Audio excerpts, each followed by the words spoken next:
We are on. Is that a silent scream? Is that? Are they? Yeah. I'm not doing anything. I want to try that. That's kind of cool. Yeah, I gotta do scorpion screaming. They ready to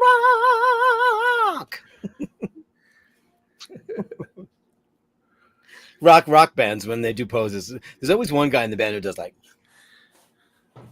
and I'm always like, don't do that. I like that. I want to. Yeah. I could never do that shit because I was a bass player in a key. I was doing all that. I had my hands. No, I'm talking about in promo photos. I'm not talking about like. In promo. No, promo. There's always one guy like you guys are all. There's always one guy like. Yeah, we're always in the back. And there's always one guy doing something stupid. There's always one guy in the band that's like. Yeah. It's true.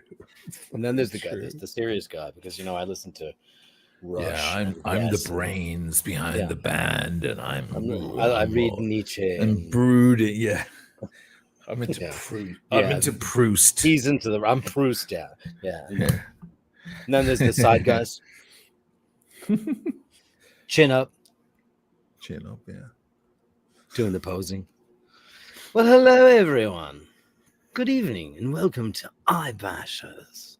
Good evening. It's the Saturday night edition, and we've got a special guest. She'll be on soon, and it'll be a lack of testosterone in tonight's episode. We have a gorgeous estrogen coming on in, the gorgeous and wonderfully talented and brilliant Dana O'Malley.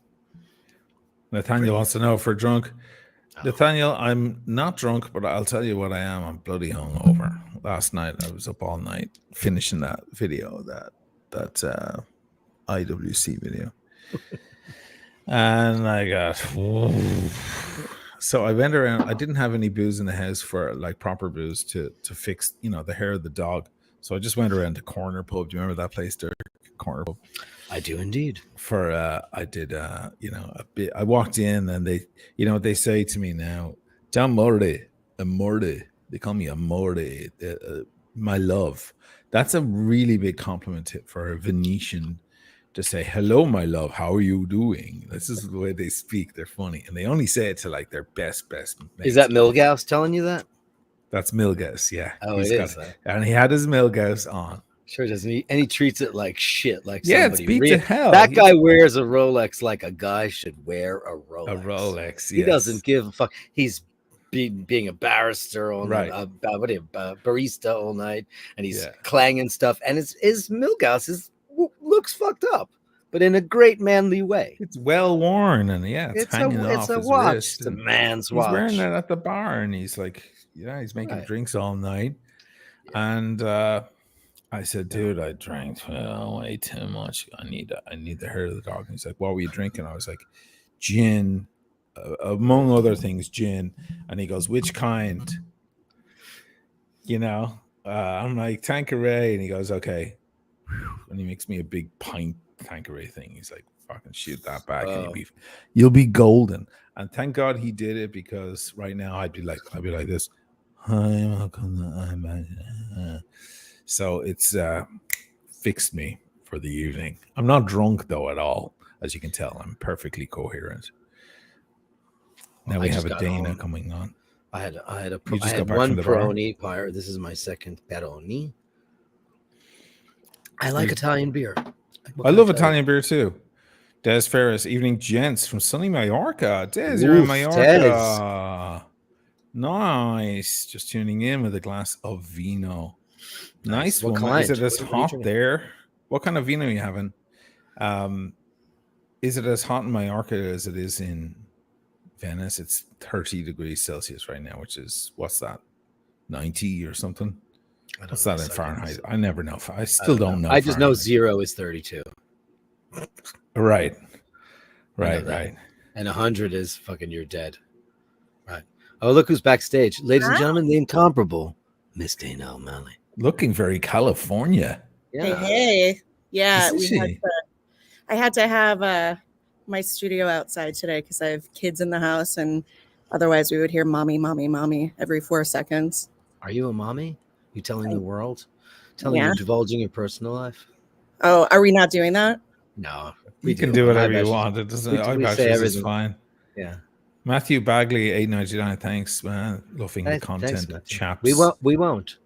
Don't change. We will not change. By the way, anybody watching on the Timeless Watch channel right now, this is iBashers. It's a whole other channel. You're peeking over the fence, over the garden hedge into another person's garden. Basically, this is not watch content. We may mention a watch here and there. By the way, I'm going to mention that I'm wearing the AP. That's all he wears now. Royal Oak Offshore Beast with the summary strap. Anyway, but yeah, mostly we talk about other stuff. So don't complain. Don't think that the Timeless Watch channel is not a watch channel anymore or whatever. I want to talk about Rolex. So just go over to iBashers. Rolex. Yeah, we do all of that stuff on Timeless. But anyway, it's Saturday night. Everybody's getting crazy. Hopefully, everybody's having a drink. And this is just fun chats. Yeah. What time is it in LA, Dana? It's 3 p.m., right? It's 3, yeah. So you're making me feel like a drunkard today. Day drinking. You drinking already? Talking about Dana. Yeah. I mean, I don't want to feel left out, and I don't want to let you guys drink alone. Yeah. I'm just having a beer. Yeah, that's weird. Why are you having a beer? Because it's 800,000 degrees out. Well, okay. I mean, literally in New York, it is a schwitz. It's a spa in Brighton Beach. It is so hot and humid and sticky and disgusting. So, like, what do you want? You either want like a really nice spritz or a ice cold beer. So yeah, I'm doing a spritz. You know where it's not hot and humid and I awful? see the breeze. There's no breeze here. I feel like Beyonce. Yeah, it's just I don't get that reference. But do you? Does she get blown around a lot? Well, she, you know, there's always a fan. Oh, there's always a fan. Is that right? Yeah, blowing her hair. Is that right? I don't know. I've never seen anything she does really. I tried to listen to that Lemonade record she made many years ago that everybody was like, she dropped a secret record. It's called Lemonade. And I was like, meh. Was it good? And like, I heard all these celebrities fawn over it. Adele and Gaga. They're like, she's the queen. Like, you're both so much better than her. Yeah, Adele won like best album and got up and cried and said, Beyonce, your album is the best one of the year. Yeah. Like, was that for Lemonade? For Lemonade, yeah. Yeah. You know what? She's like, so each song is like Beyonce plus like 70 other people. Right. It's music by committee. I'm not saying she's terrible. I think she can sing and stuff, but yeah, she's insanely talented. But yeah, I don't like her. And she's gorgeous. She's insanely gorgeous. She's insanely beautiful. She's all right. It begs the question, why did her husband cheat on her? Well, there's a lot to that. I ruined a date. The most beautiful girl in the world, and I'll show you the guy who's tired of fucking her. Yeah, I knew someone was gonna say it. I mean, it's going to be me. I ruined a date once. I went on the date I was on one time. She started talking about Lemonade. I went on a date with a Danish girl one time, and it was almost a blind date. She kind of saw me on Facebook, and she was a friend of a friend of a friend, and asked me out, and I was like, all right, I'll go. I'm bloody single at the moment. And we went for drinks, and I pounded back the wines. I was in a drinking mood that evening. Not a good start. And she got onto Lemonade. She was like, first date? This was a first date. First date, and I ruined it because she was asked. She was like, "What do you think of that new Beyonce album?" And I was like, I think that's music for stupid people. I was just an ultra asshole. Went right for it. How many really bad drinks deep were you? What? How many drinks deep were you at that point? I don't know. A lot. I mean, she knew the bartender as well. I think the bartender was looking at her going, this guy's drinking too much. I don't like him. He's being protective. Where was in the West Village. Okay. Some bar in the West Village, yeah. I totally ruined the date. I wasn't really. Well, I mean, where's it going to go anyway if she loves Beyonce? Yeah, what am I going to do? Talk about Beyonce for the evening? No, thanks. We've literally been doing that for 5 minutes. My problem with that kind of pop is that when I was a kid, the pop stars of the generation, and to date myself because I'm about to do that, when I was a little kid, it was like David Cassidy and Leif Garrett and these Teen Beat and Tiger Beat and all these 16 magazine guys. And they just made pop music for the kids and everybody loved it and it was innocuous and no one cared. But the ones that do that now think they deserve Grammy Awards. Well, they get them. They do get them. But yeah. Kanye West apparently has something like 22 Grammy Awards. I never got the Kanye West thing, like even before, recent events. And I always felt like I was the idiot who didn't get it. Uh-huh. But I don't think there's anything to get. Like I don't think I went through that with the same thing. I was told by a person that you both know. Yes, that I was wrong. That I was wrong. So I went and I sought out the most critically acclaimed record of his, and it was called something like My Dark Twisted Something Fantasy, whatever. It was like his most critically acclaimed. Yeah. So I'm listening to it and I'm like, wow, this is sonically it sounded incredible. Right. And I'm like, there's strings and horns. It's amazing. I was like, well, and then he raps on it, which I don't like hip hop and I don't get it. So I'm not one to judge, but the record sounded really good. And then I'm reading the liner notes and I see a guy that I know. And I gave him a message. I was like, you worked on this record? He goes, oh, yeah, I did. I said, well, what's it like working with Kanye? He goes, I don't work with him. Yeah. Said, what do you mean? He goes, he doesn't really work on his records. It's like he's got like 50,000 people creating this stuff. And then he comes in and doesn't know what he's talking about. He goes to the men's room, scribbles something in there, and he comes out and goes, yeah, I'm chalk and cheese, and blah, blah, blah. And he just spews shit out, and people think he's a genius. And maybe he is. I don't know. But yeah, if someone knows what the genius is, can you please explain it to me? Because that word has been thrown around for decades. Even Pete Davidson said he was a genius before he was sleeping with his wife. Before he was sleeping with his wife. Okay, I have two things to say about this Pete Davidson guy. Three things. Okay, I liked at first when he was dating the hottest women on earth, and everyone was like, dude. Kate Beckinsale and Ariana Grande, right? And especially, you like Ariana Grande? I do. She's cute as a button. She's a tiny little thing. We need to call Interpol and have you arrested. Yeah, that's so creepy. She's not 14. She's young. Like 23 or something. That's God. She's a tiny little. How old is your daughter? Shut up. I can't whatever. I'm not going to deny that she's a cutie. Mind you, she'd probably drive me mad because she's probably singing all around the house. Like, imagine dating a girl like that. He probably drove her mad, or she probably drove him mad. But Kate Beckinsale, she is top shelf, and she wound up with that dude. I couldn't believe it. Anyway, he's funny. He's funny. Yeah. He's chill, and he's not attractive at all. No. Well, that's down to the women, though. Straight girl, gay dude. Is he attractive? No, but he has big dick energy, so that they kind of cancel each other out. No, I love what he said about the big dick energy. He said, big dick everybody's talking about I have big dick energy. He goes, now every time I ever unzip my pants, it's a disappointment. Yeah, because I saw that clip. He's like, she must have never had proper dick before. Because my dick is like kind of regular, like looks right on my body or whatever. And now every time I'm with a girl, because she wrote it in a song, and now it's like famous, and people are waiting for some Ariana Grande. Ooh, well, she put it in a song. She was like, "Thank you." Did she write about that in her music? Thank you next. I think is the name of the song.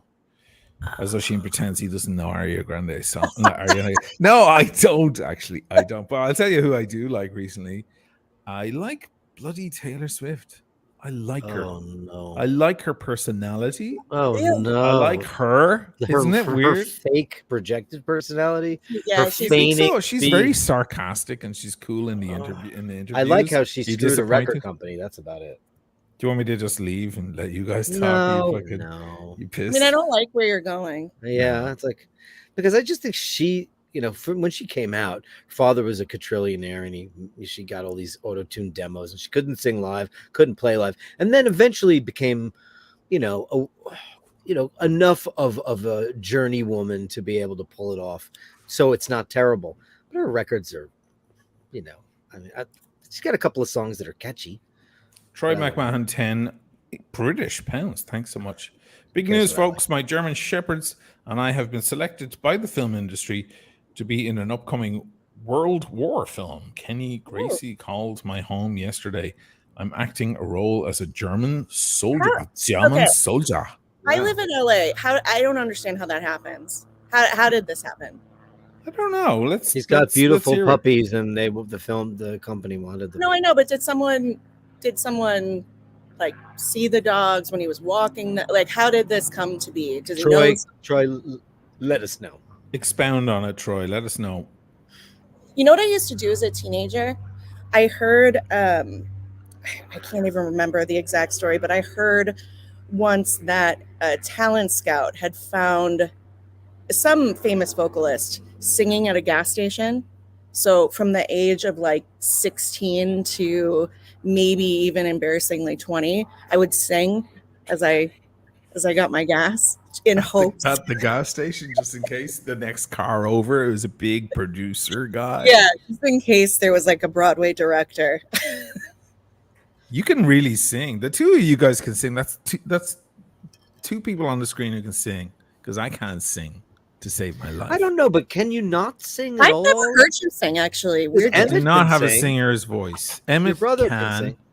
But Emmett are you not good enough to do just some nice, you know what I was when I was I can do a little bit of background. If there's a nice voice, I can put it, I obviously have the keyboard scale in my mind, so I can follow harmonies perfectly and all, but I have no I'm just not a good singer at all. I don't really have a maybe it's a matter of you just going to a voice teacher and just sussing that out, because people who are musical, it's a matter of like me you just not worrying about it and not caring. And I've gotten through a life of music without it, like Mozart. Right? Well, you had a great singer who could carry the show, and it's hard to sing around that dude as well, right? Yeah, but you wouldn't. You take the third under, or you do something really cool, Wait, does everybody know who Emmett is? I feel like sometimes.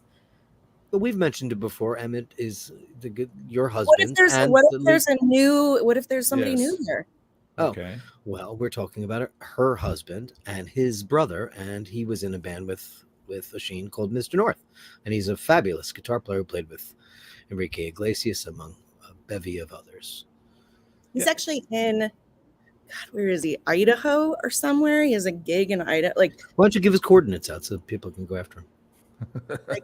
I mean, I can follow him. So. Do you want you to drop a map? Drop a pin. Drop a pin. I'll drop a pin in the chat. Hey, Patricia Teague says, hello from Wisconsin, Dana. Yes, Patricia. Woo! Love me some Wisconsin folks. So for those of you who don't know, I'm from Wisconsin. I don't just have this strange adoration for the state. Blondie's here. Blondie says Taylor's a national treasure. I'm going to pin and Finn, you please read the full thing. Taylor is a national treasure. I only got into her after listening to her 2 pandemic-produced albums, Folklore and Evermore. More folky than pop. I'm not into her pop stuff. What do they call? Something about like sweater folk. What is charlatans? No, there was a term that all of a sudden I heard that apparently like explains her genre or certain genres of certain songs. It's like, does anybody know what I'm talking about? Like sweater. I just think of sweater girls, and that's sweater from the 50s. Or something. It's something, a cardigan. I don't know. It's something. Do you know what sweater girls were in the 50s? Of course we do. Well, you do. I don't have no idea. I've never heard. Sweater girls were the girls in movies that wore really tight sweaters and had a very large bust, and they were hoping to become starlets. I loved that look. Yeah, really super tight, piped. That's still around, that look. Sure, it is. That's still a look that's used. It goes in and out. Because you can wear a big, heavy, busty bra that really pushes you up, but you can't really see. It kind of gives you fake boob a little bit, no? Those girls were all wearing serious underwires back in the 50s to project, because they were all looking to become the next Marilyn Monroe, which goes back to what she was talking about being discovered. In Ireland, it's cardigan folk. I can't remember. Have you seen Moira? She's cardigan folk. I can't. I'm looking it up. Blondie is saying one of the folky songs is called Cardigan. Well, yes, but I don't know. Apparently, that album started this new name for that particular time. I don't know. I'm trying to Google it. Amongst the Swifties, aren't they called Swifties? I would be a Swiftie. You know what that girl has? She has the longest legs I've ever seen. She looks like Nicole Kidman's kid sister. My mom's fam, Nathaniel. My mom's fam are the Cranberry Kings of Wisconsin.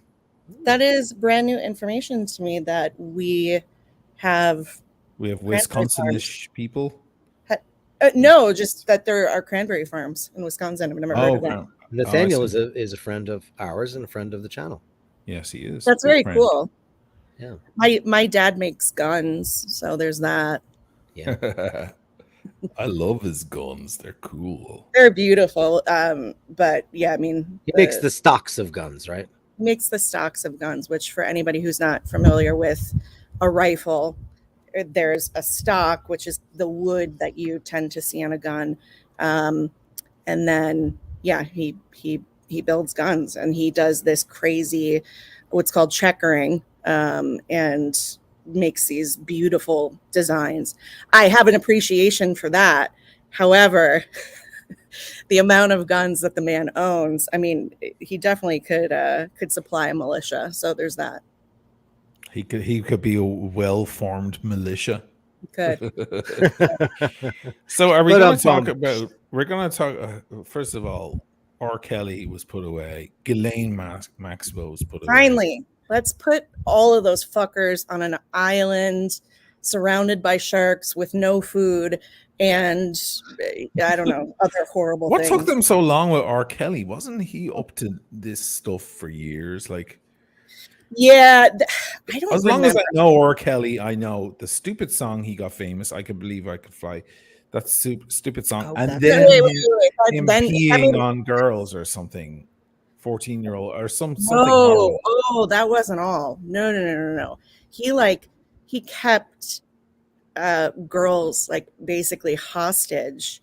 He abused them both mentally, I mean, to the nth degree, as well as physically. And he had like a harem at any given time, made up of, underage girls, but also girls in their 20s, etc. But yeah, he did some really awful shit. If you guys haven't watched the R. Kelly documentary, I can't remember. I watched it, the older one, yeah, but that was so long ago. Yeah, like what was that, 2 or 3 years ago? Yeah, it was a while. It was before all this latest stuff, and a lot of the girls that were living in his compound. There's compound. Is that word again? His compound came out and said that they believed they were kind of his wife, his spiritual equal, and he kind of brainwashed them into thinking, just like any other guru. These, the guys from Texas and all these cult leaders, they convince these women, and really they just want to bang them. Oh yeah, but I think the thing that really kind of cracked the case open, as it were, was there was a videotape of him with an underage girl. But I guess they had kind of gone after him for years, but not really, because he was a celebrity and kind of untouchable. But even his songs, like if you go back and listen to some of his songs, not I Believe I Can Fly, but like some of his songs are, with new context, fucking disgusting. It was like he was just all out there with like the fact that he was abusing women and having sex with underage girls. Was he talking about that? Yes, like there are weird lyrics in his songs. I mean, listen, Dana, we talked a couple of weeks ago about the words 16 and 17. They have been floating around in lyricdom for rock and roll, like you're 16, you're beautiful, and you're mine, Ringo Starr, and so many songs over the years about teenage girls. It was like, you're young and hot, and I can't. What about it? Like, girl, you'll be a woman soon. I know. Neil Diamond, one of the greatest songwriters of all time, he's talking about taking a woman's virginity. I mean, it was a different time, but still, I mean, the fact that it took this long Start drinking, Jack. for people to recognize, the fucked upness that was allowed for so long. Just well, he got 30 years in prison. 30. He did. And I think the reason that it took so long for him in terms of once he was arrested and then, actually actually sentenced was COVID and all of that. Oh, that slowed it down. Yeah, I think that slowed it all down. Well, the good news is he's going to have a lot of interesting sex in prison. Oh, sure he will. Lana He's a very, very pretty guy. I hope he gets the shit kicked out of him every day. Is he pretty? I can't tell. Roar the Tiger. Lana Turner is a classic Hollywood sweater girl. Discover. Are you going to just keep talking while I read the? I like that. That's fucking. You look extra handsome, by the way, Dirk. Today. Stop. Do you mind me saying that? You do. Oh, thanks. Yeah. The lighting. I fixed the lighting because Dana was like, "I'm not coming on the show unless you fix that light." You have that nice cheekbone shit going on. I've never had that in my life. Sweater girl discovered at Schwab drugstore on Sunset, etc. I don't even know what is Sweater girl. I don't know. Sweater girl. Is that what it is? What we were talking about? Yeah, we were talking about that. That's a famous story about her being. There was a drugstore, which back in the day, drugstores in America were also luncheonette counters and places to go get a milkshake or a malted, and people would hang out there. Like if you watch Sunset Boulevard, egg cream or whatever. So they were fountain service, which was a big thing in America. Yeah. So you would go to a drugstore. What was Woolworths was the big one. Go to Woolworths and you would go get a sundae or a shake or whatever. And Charlie and the Chocolate Factory, isn't it? Exactly. The newer one I didn't see. No, the original. Oh, is it? I don't remember that, but yeah, anyway. You go in and they're at the counter. It doesn't matter. Yeah, you go to a counter, but in Hollywood, it was famous that Schwab's, which was a very famous pharmacy, I don't think it's there anymore, had a counter that agents used to like to go to and discover new starlets. So a lot of people claim they were discovered there, but I don't believe that. I think it's folklore. I don't think it's really true. Anyway, Lana Turner, she would need it because she's a terrible actress. J&B, August 12th, $2. Oisin, do you like Dolores O'Riordan? Yes, I did. I really like. That's from the Cranberries. God. I loved a lot of their songs. I really did. I didn't like the famous one, Zombie. I thought it was awful. But her other songs, beautiful, really beautiful. Why is Zombie awful? I want to hear an analysis from a musician. In your head. It's just. I know how it goes. Yeah, but the way it goes, I know. No, but what I mean is like, he's got better songs. It's just she has much nicer songs. I used to say, "Do you have to use your finger? Do you have to use your finger?" I hated that song. Linger. I hated it. Oh, Linger was nice. You know what? One thing was a problem with them when they played live. Once they went into the studio, they figured out very quickly the harmonies were the key. She would sing, and everything would be harmonized. But live, they wouldn't hire some girl to do the harmonies with her. Oh, so she'd just sing the raw melody, and none of the harmonies were in there, and all of the melodies were a little raw and not as good. So live, they just were never what they were on record. But it was sad. She's gone now. That's so awful. She had a lot of trouble in her life. She committed suicide, correct? Huh? Drug overdose, I believe. Yeah, she had some back pain or something. She had a back issue. She was taking drugs for that.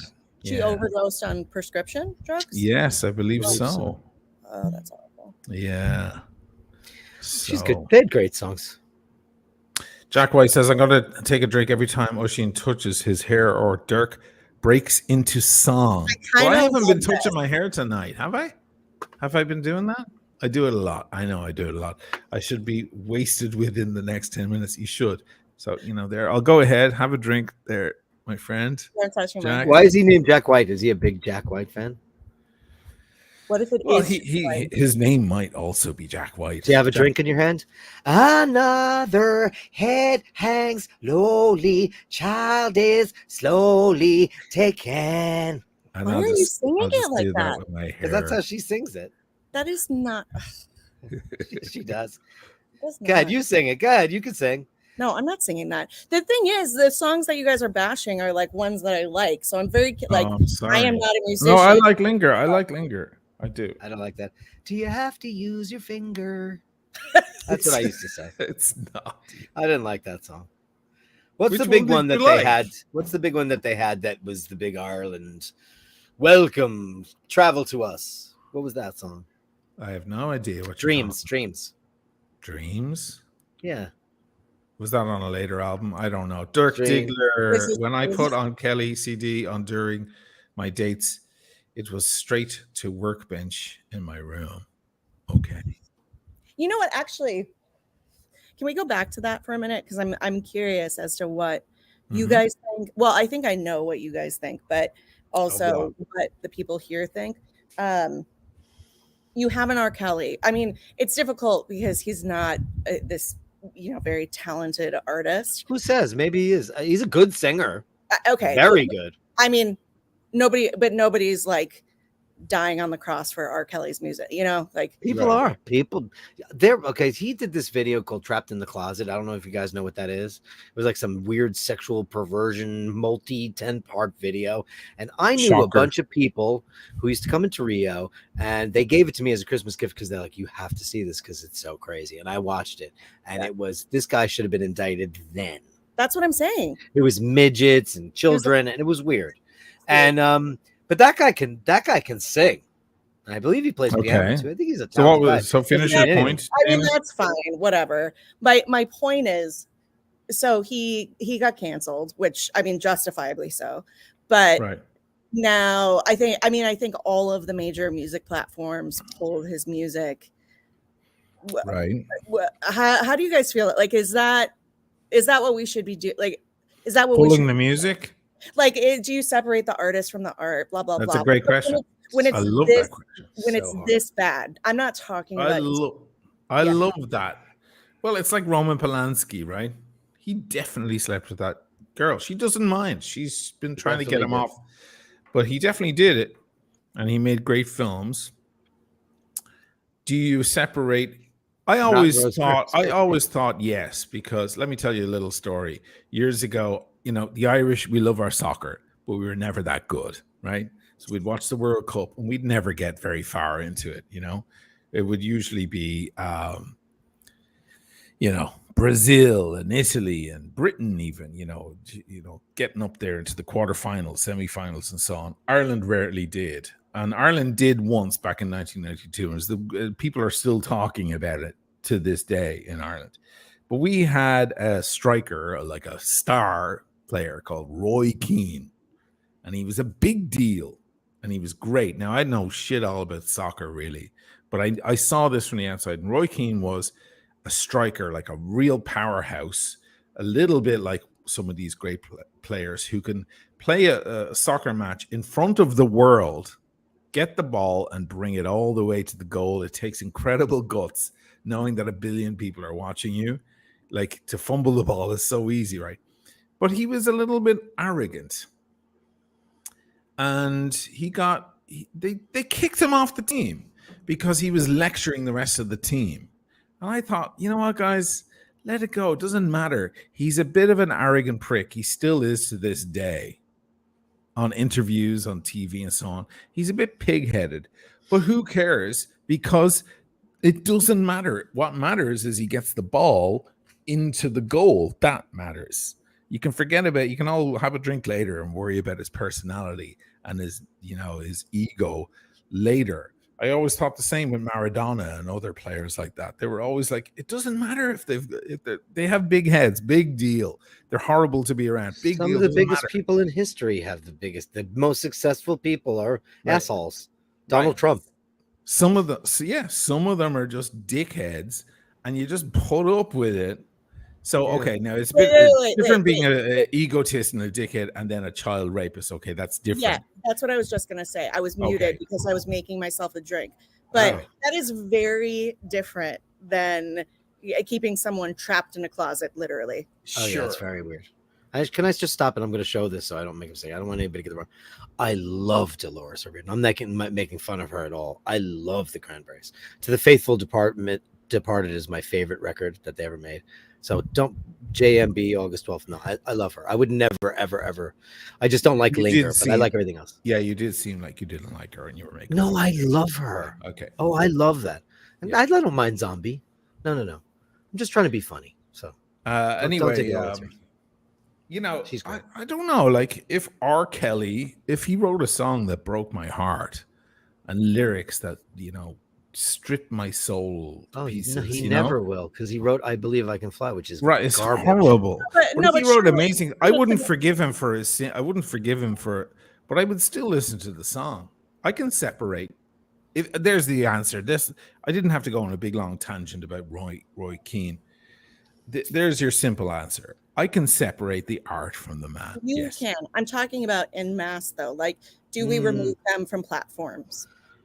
Okay, so now that we are so incredibly politically correct as a species, we are now canceling everyone. So now we are getting rid of Ben Franklin and George Washington and Thomas Jefferson, all these people who didn't know any better because everybody was terrible. They all owned slaves. They were racist. They were horrible people. They knocked up everybody. So do we cancel all those people? Do we get rid of, I mean, Christopher Columbus. Are we removing monuments? Fuck yeah, we should. I don't want to walk by that shit every day. But Christopher Columbus, really? I mean, we're not canceling. Like, we can't cancel history. Like, well, we are doing that, though. We're trying to cancel. No, what do you mean, though? There's nothing to cancel. These like, he was a bad person. Get rid of his, no memory of him. Bad. Yeah, we're not removing them from books. Well, they want to take Columbus statue out of Columbus Circle. I mean, okay, who cares? Like, we were savages, all of us, back but the then. thing is, like, if that actually affects someone's day negatively, and you are kind of like, well, that's stupid to remove that statue, but I mean, do you walk by that statue and feel, you know, pride or somebody or does. good feeling? Like, Italians do. Well, who cares? Yeah, but Italians do. I mean, sets the precedent for their parade, for their heritage in America, blah, blah, blah. I'm not saying he was a great guy, but in what year we're talking about? 1492? We're talking about we were unevolved savages, all of us. We were polluting the world, killing everything. Yeah, we were bad people. We had no morals. That's fine. Like, I totally agree. But do we need to pay homage to them in our, you know, the center of our important parts of the city? Like, well, then don't erect new images. I mean, there's people that need to. We can't have pictures, you know, Hitler statues, you know, But how? Okay. So what? They're not the same. I'm not saying they're the same, but who are you to say that like, where do you draw that line? I guess, like, oh, well, genocide. Really, that's the line, genocide. I mean, that's a good line. It's a good line. You don't think that's a little like far? Where do you draw the line? Dirk Diggler, Oisin, is your sister-in-law married? Because she's my kind of lady. She's everybody's kind of lady. She's Dirk, married to his brother. Yeah, he says sister-in-law. He gets it. He's being Dirk Diggler as always. Both separate. The man, the music, Michael Jackson, MEPR said for $2. It's true, you know. We don't know what Michael Jackson was up to. He's not a convicted child molester. Come on. He's not. People said he was. That's because he died. He died. But everybody lost every case they ever had against him. I mean, do we believe that? Don't forget that when you're really famous and a weirdo, people are going to say a lot of things to get a lot of money out of you. I don't personally think people say lots of things when you get popular. I'm nowhere near as popular as these people. Not even. I don't buy the Michael Jackson child molester. And people loved saying lots of shit about me recently because they just love to shoot upward. Okay. You know, just pause for a minute. I just want to bring a woman's point of view. I don't know if I represent women. It's really just me, but I'm going to use my womanhood to like butt in. Okay, so the Michael Jackson thing. I don't know if you guys have watched the documentary where two of his. No, I didn't see that one. I didn't. Oh my god, it is fucking harrowing, and I didn't believe those two boys at all. Really? Those two guys? No way. I think they were both full of shit. But they're not getting anything for it. Yeah, they are. One of the guys is actually a really famous choreographer. Like, he doesn't need attention for this. People like money. What Turns money out- is he getting? He's got civil suits. They have civil suits filed against them, against the Jackson family. Yeah, but okay, fine. But like, I don't know. That's. I mean, it's whether or not you bought it. I didn't buy it. I mean, you know, like I go by like Macaulay Culkin, and I've said this, and it's a terrible thing for me to say, and I apologize if this comes off wrong. But like Corey Feldman, but yeah, Macaulay Culkin's like, my God, we played video games, we ate cupcakes, blah blah. I'm like, if you're gonna molest somebody, you're gonna molest that, because he's the most beautiful little kid in the whole wide world, and everybody. No. Nope. You're totally wrong. So don't go for the most beautiful kid in the world. Nope. Here's why. Predators choose people or children or whatever who are weak. They were not going to rape. Michael Jackson was not going to rape Macaulay Culkin. What about the other kooky guy that does the Michael Jackson thing, Corey Feldman? He's also said, no, absolutely, these guys are liars. Yeah, but they were famous. Corey Feldman, well, kind of was in Goonies, I guess. Yeah, but I mean, he was famous-ish. This guy, like, I mean, Michael Jackson like bought a home for the mother of one of these main the main two guys who were in that documentary, and they've been the most vocal and whatever.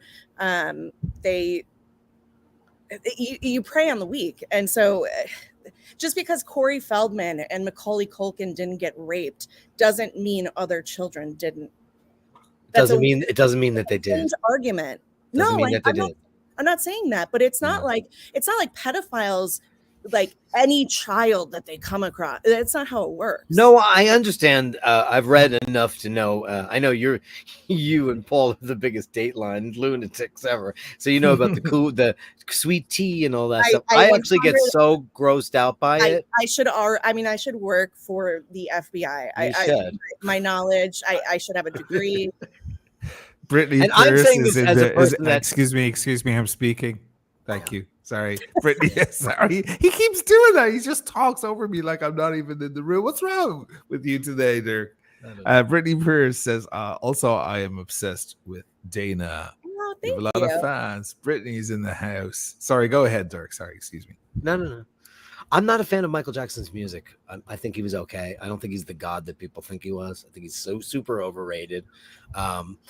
But like a lot of dead people, you know, like people fainting for Michael Jackson. I get the Beatles and all that.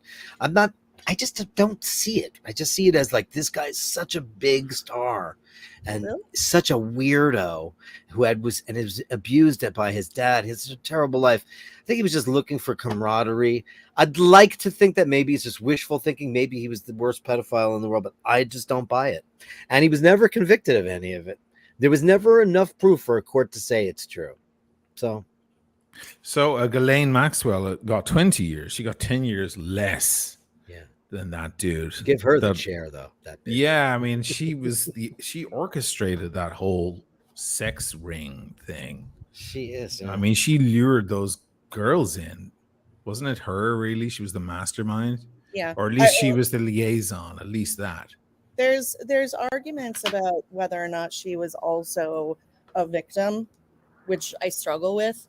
But there, you know, a lot of times as these girls get older, I mean, Ghislaine Maxwell's a little bit different, but as these girls get older, they become, you know, the predators.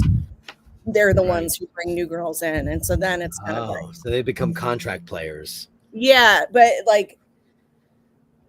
they were abused before, or they continue to be, you know, it's kind of like, I don't know. Oh, I see. I don't know where you draw that line from victimhood to. Well, do you remember the Tinder Swindler?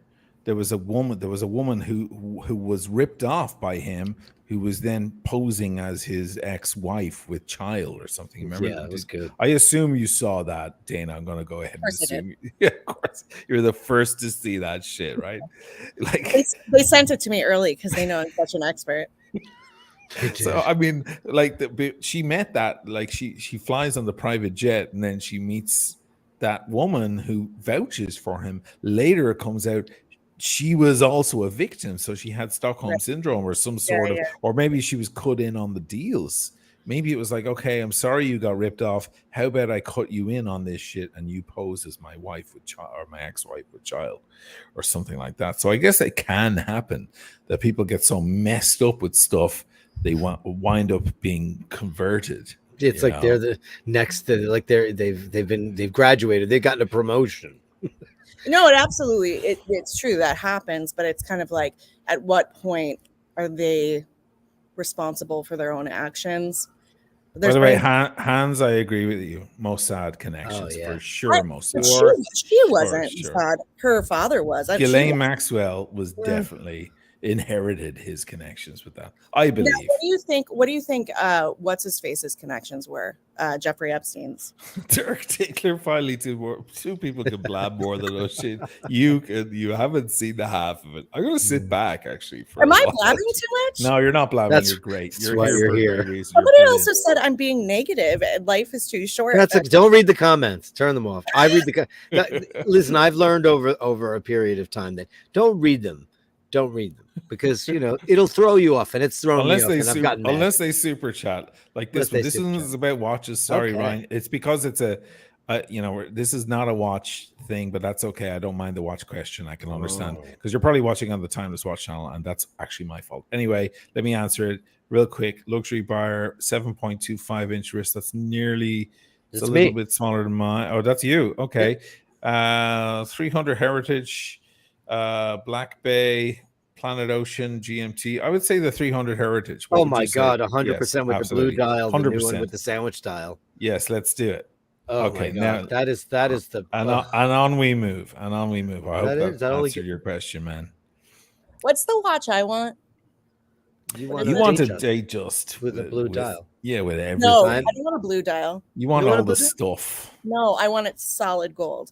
All of it. She wants it. She wants. You know what she wants? She wants a day-date. Oh, a day-date. She can rock a day-date, a yellow gold day-date with white dial or silver dial. Yeah, that's what she. Actually, not a silver dial. White dial or gold dial. Yeah, or whole gold. Like president, proper president. Yeah, that's Donald Trump's watch. No, Donald Trump does he have a day-date? I don't. Yeah, think he has a day-date.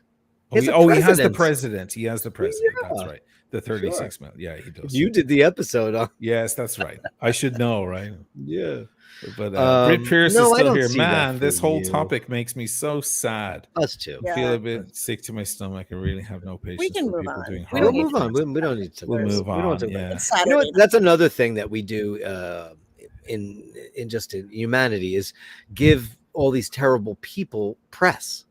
We give them an audience. We give them a stage, and these people should be shunned. They should. Are we going to talk about Alec Baldwin having a 7th child? Wait, did he? He's having a 7th child. She's pregnant again? He knocked her up. Is the child going to come out with an accent? It's going to know how to say cucumber in English. I can't with her. Como se dice cucumber? Why is he 7? Like, it's getting weird. I thought he was like, okay, he's getting into the twilight of his life, and he had Ireland, his other daughter, right, with Kim Basinger, and that all fell apart, and that was famous. And all those years went by. Absolute beauty, though, huh? Kim Basinger? Oof. Oh yeah. I mean, they were the two most beautiful people in the world at the time, right? And I thought, okay, well, look, he's got all his money. He's getting into those years, and he wants to leave behind a little bit of legacy. And he was honest when he met that girl. And by the way, they met in that vegan restaurant, which was part of another scandal. Pure food and wine. Raw food or whatever it was called. Pure food and wine. Pure Food and Wine was the name of the place. I actually went there twice. What did she do? She like ate bacon every day or something? They had Domino's later on. She met a guy. She was they were on the run. Yeah, they were on the run because she met a guy. Who he was a weirdo. Stockholm syndrome to her. Yes, because that's allowed. He embezzled Right. money, right? It was embezzlement. That was the long and short of it. He a little bit, yeah, and manipulated her, and she took the money she took the wages from her staff. She had a very successful restaurant. It was extremely successful. And that's where Alec Baldwin was at that restaurant when he met Hilaria Baldwin, or Hilaria, or whatever she called her. And Hillary. What am I saying? Her name is like Hillary Rogers or Hillary Johnson. Yeah. She's just a Yeah, American she's from person with Boston. Right. affinity for Spanish and loved But when Spain. he went on a date with her, he was clear. He was like, I want children. So if you're not into that or you're not ready for that, let's not waste each other's time. And I thought that was pretty. Huh? He was the one. He was the one who said, I want children. Oh, interesting. Yeah, because he had Ireland. She was already 30 years old or something, Right, you know. right. And it didn't go. And he was just like, I need more kids. I'm rich and famous. I can leave behind a legacy, or whatever his reasoning was. But now it's on to 7. It's like, what's happening? Is he trying to repopulate the planet? Like, maybe they became Mormons. I mean, he's pretty self-important. So, so we all love him. We all know that we are fans of okay. We are fans. I'm a fan of his. I am. Yeah. We're fans of his because he's funny. He's really smart. He's one of the most intelligent people ever. But apparently he's an unbelievable narcissist, because the way he's handled this whole thing was from the jump. It's been terrible. Should never have done an interview. Never should have said, I don't feel guilty because it was an accident. And then, you know what? You shouldn't be publicly making more kids and talking about, well, we're going to resume the movie. You should have been in like a 2-year, like, you know, prayer circle. It's how sorry you are to try to get the trust back. People are going to hate him forever for this. And she's a sociopath, and he's decided to have another child with her. I mean, how do you reconcile this woman that, like, when her entire life was made up publicly? She's on cooking shows. Oh, yes, we use chili rellenos and blah, blah, blah. In my village, blah, blah, blah. Like, is she fucking crazy? Yeah, she's from fucking Boston. Yeah, she's from Boston. She's like, well, you know, the people of my village, we like to use a special spice called blah, blah, blah, blah, blah, blah. And it's delicious, no? And like, people are like, oh, how do you say in English cucumber? Fuck you, you liar. I mean, wow. That was like, and he's married to her. Do you hate her too, Dana? Oh, God, she's with a goddamn worst. passion. The thing is, like, I'm just very curious, like, does she speak with the accent at home? Like, he knew, like, right? None of he the knew. public thing happened. Like, what does that mean for their marriage? I'm just very curious. Yeah, how did they figure that out? Like, did this shock him, or was he aware of it from the beginning? I've been asking myself that question for ages, because this is he's a big public figure. Is this an actor who knows accents and so on? Yeah, and he's also a very astute. He's very astute. He notices the details. You know, this is a very sharp guy. So did he figure it out? And if he didn't, and it all hit the news, was it weird, like in the house where she kind of moved over from one accent to another? Was that the most awkward couple of months? Like, you know, did she just like blend in slowly? Or wait. Even more cynical. Like, did he suggest she start using the accent? Oh, like it would bring some sort of cachet to her brand. Because didn't she do some yoga bullshit? She was a yoga instructor. Yeah. That's why she was at the vegan restaurant in the first place, because it was the symbol of health in I didn't go there, Irving Plaza area. Yeah, sure. Yeah, I work right across the street from that place where it was, so I've heard a lot of great stories about it. What a shame it just fell apart. They all love that girl. Yeah, they know her. They all knew her. They all loved her. They said she was great, and they said the place was amazing, and that she just got bamboozled by this guy. Thing. Do you think she was actually a victim? Totally 100% a victim. Oh, you do? Yeah, I do. Listen, some amazing women, because you know, Alec was a bit obsessed with her too. Yes. He wanted to date her, but she wasn't. He wanted to date her, and she wasn't available. And then, I think they tried a couple of times, and they were not single at the same time. Never. That could have maybe been a better couple, But quite often women get amazing, astounding beauty because she's beautiful, man. That's a beautiful girl. Oh, but now like blech.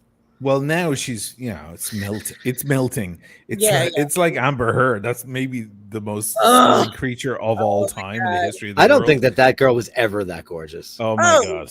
Well, you're gay. You're out of the. That doesn't, sorry, but dude, I can still like. No. That is I frightening. still. That's I frightening. mean, I don't have the thing that you guys that hunter thing that you might have because you want to hunt. Yeah, we kill. sniff out. Yeah, I don't have that, but We're I wolves. certainly can be very objective as to who's beautiful. And I think when she was listen, we were all beautiful. Not now. When we were She's young, weren't we? melting. Weren't we all kind of beautiful? Even ugly people were beautiful When they were young. Of course, everybody's prettier when they're younger.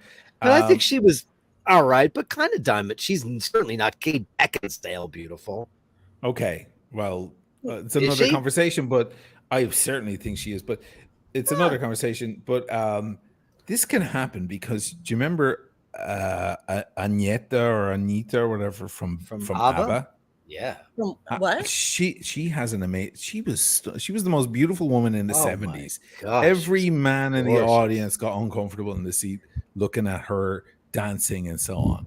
And back then, everybody said she had the best arse of any singer, right? She was a stunning creature, Agneta or whatever from ABBA, right? Yeah. And she, mega fame, and ABBA kind of fell apart. She was bamboozled by this complete weirdo, some Dutch dude or some or Norwegian or some bizarre weird fan. Yeah, after ABBA, she got railroaded by some creepy fan. The creepiest of creeps. Yeah. And he moved in with her. And he was there for over a year. And in the end, it fell apart, of course, because he's a fucking creep. And she just fell for all this nonsense, all these big, huge compliments and obsession or whatever the hell worked with her, whatever her drug was, whatever she needed out of this guy.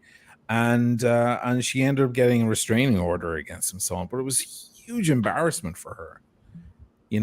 Like this bizarre fan just like convinced her. She was lonely and she let somebody in. Yeah. Because I don't think that forgive Predators me for not prey on the weak. Yeah. Do any of the ABBA couples have children together? I don't think so. No, not together. I don't think so. I don't know. I feel like I should know more about Benny and Bjorn, and because they were so great. Yeah. Nothing's more joyful than hearing like an ABBA song come on the radio because you can't deny how absolutely outrageously great it is. I immediately turn the channel. It's my worst fucking nightmare. Oh, you hate ABBA? Fucking hates them. Oh my god. She's always hated them. Always. You hate ABBA. Like you hate Christmas and puppies. No. Terrible. I would rather listen to R. Kelly. Lakari says compliments work on Swedish girls. They do. They effing do. Because remember, I was with Greta Boob Boob. That was the name. That was the name. No, her name wasn't that. We had code names. Myself and my friend Francesca. We weren't dating. We were like wingmen. Like we'd go out and she'd try to meet dudes and whatever. And then she'd have me go on dating websites and pretend I was a girl to see if the guy she was screwing other girls and so on. But we were good friends and we'd have these code names, and she had all these code names for these guys. So we'd get together for drinks and she'd be like, so Skinny Fat said to me today, and I'm like, Skinny Fat? Who's Skinny Fat? And she's like, the guy, he's like skinny, he's really skinny, but then he took his shirt off and he's got like fat on it. He's Skinny Fat. I'm like, oh yeah, I was Skinny Fat. Yeah. And then she had all these code names, and she met what was her name? Linda. And she's like, Greta Boom Boom. That's her name from now on. I love that. Greta Boom Boom. But it's true. Compliments really work. I remember what is her name again? I've just forgotten. Agneta? The one that you dated? Agneta? Yeah, it was the one I dated for a little while. She was I missed the Linda. Oh my god, I'm terrible. I'm the worst. You're disgusting. I'm terrible. But Linda, I remember going, I love compliments, like very matter of fact about it. She wasn't like, oh, that's so nice when you said that. She's like, oh, you can say that again if you like. I love compliments. Where is my compliment? Remember that thing before YouTube was really a big thing? Where is my compliment? I want my compliment. There's like a German video. Where is my? You guys don't remember that? Okay, fair enough. No. He's like looking under a chair. Where's my compliment? It's not here. No, I don't know that. I want my Is it a compliment. cartoon? It's a thing. It's like a, if it was today, it would be on TikTok. It'd be all over TikTok. Anyway, never mind. I'm rambling. See? Dana just texted me that she feels like we're the only people. She's the only one drinking. So I'm out. So you guys talk, and I'll go get myself another beer. Machine, do you have a refresh? I feel like drinking beer. It's so weird. I'm having white wine. I'm just having beer. I'm nursing the worst hangover. 800 billion degrees, and I'm in my studio, and I have the air conditioning off because it'll be loud. Right. And I don't want to do that to the bashers. I feel like a degenerate. I'm drinking Hold like every 4 seconds. You see me with my little. I'll be right back. I'm smoking, and you guys are just not. I'm having some wine. I had a pint of gin before I came on. So I did because I was up all night. I drank so much. Oh, and I haven't been this hungover in ages. And I knew we had the iBashers tonight. I was like, oh God, how am I going to do this? So I went around the corner to the pub and they fixed me. What did you get? Yeah, I mean, clearly you didn't get gin on the rocks in a pint glass. I got a huge thing of gin, like that much. Like a gin and tonic, or with a little tonic for color. I'd like a splash of tonic just for the color. Yeah, what's his name? Who recently passed away? Who played Henry Hill in in Goodfellas? I remember seeing an interview. What's his name? Yes, guys, help me out. Yes, why are names gone? Names are gone now. Right now, that's old age, man. But Ray Liotta, he was in an interview years ago that I loved, and they were like, "Do you like?" Thank you, slightly buzzed, Ray Liotta. Do you like your coffee black? And he goes, "I like the taste of the coffee black, but I always add a little milk for color." I just love that. For color. What does it matter what your color of your coffee is? He's like, add a little milk for color. That's like my favorite quote of his. It's like ever. a steam bath in the studio. Is it? Holy shit. It's even a little humid here, which is holy crap. It's a steam bath in here. I went out into my 50-degree apartment. What beers are you having? Having a Peroni. Oh, Peroni. Nice. My daughter just got home, and I'm not going to show it because it's embarrassing, but I have a whole setup because I didn't want to do the running in and out. So I have my son's old lunch bag full of ice. I have a picture of water. Like, I have everything I could possibly need. And she's looking out here. You can take pee breaks on iBashers because we'll just chat while you go pee. Yeah, we'll just keep going. Yeah, we do. Yeah, I mean, I don't have a porta potty here. We don't get it to do it because we're generally alone. She doesn't have a diaper on. Yeah, That's next. For drinking and for water, I have some bug spray. I'm prepared. I'm a mom. How are the bugs there? Are they bad? They're not, but they find me. Oh, weird. They have weird radar for me. I guess they say that type A blood attracts them. I have A positive. Are you A positive? A positive. Me too. They seek me out. Is that a fact?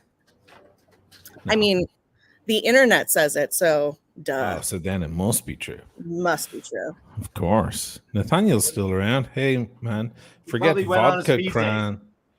Give me vodka slightly pink. Oh, I like that. Yeah, I often no, I shouldn't say that. That's my drink in Vegas. Vodka Cranberries? No, vodka soda, splash of cran. Splash vodka is just for race car drivers who want to finish the race as fast as possible. I'm sorry, when they're pumping oxygen into you and you have chips. Yes. That chick should be drinking champagne. Oh God.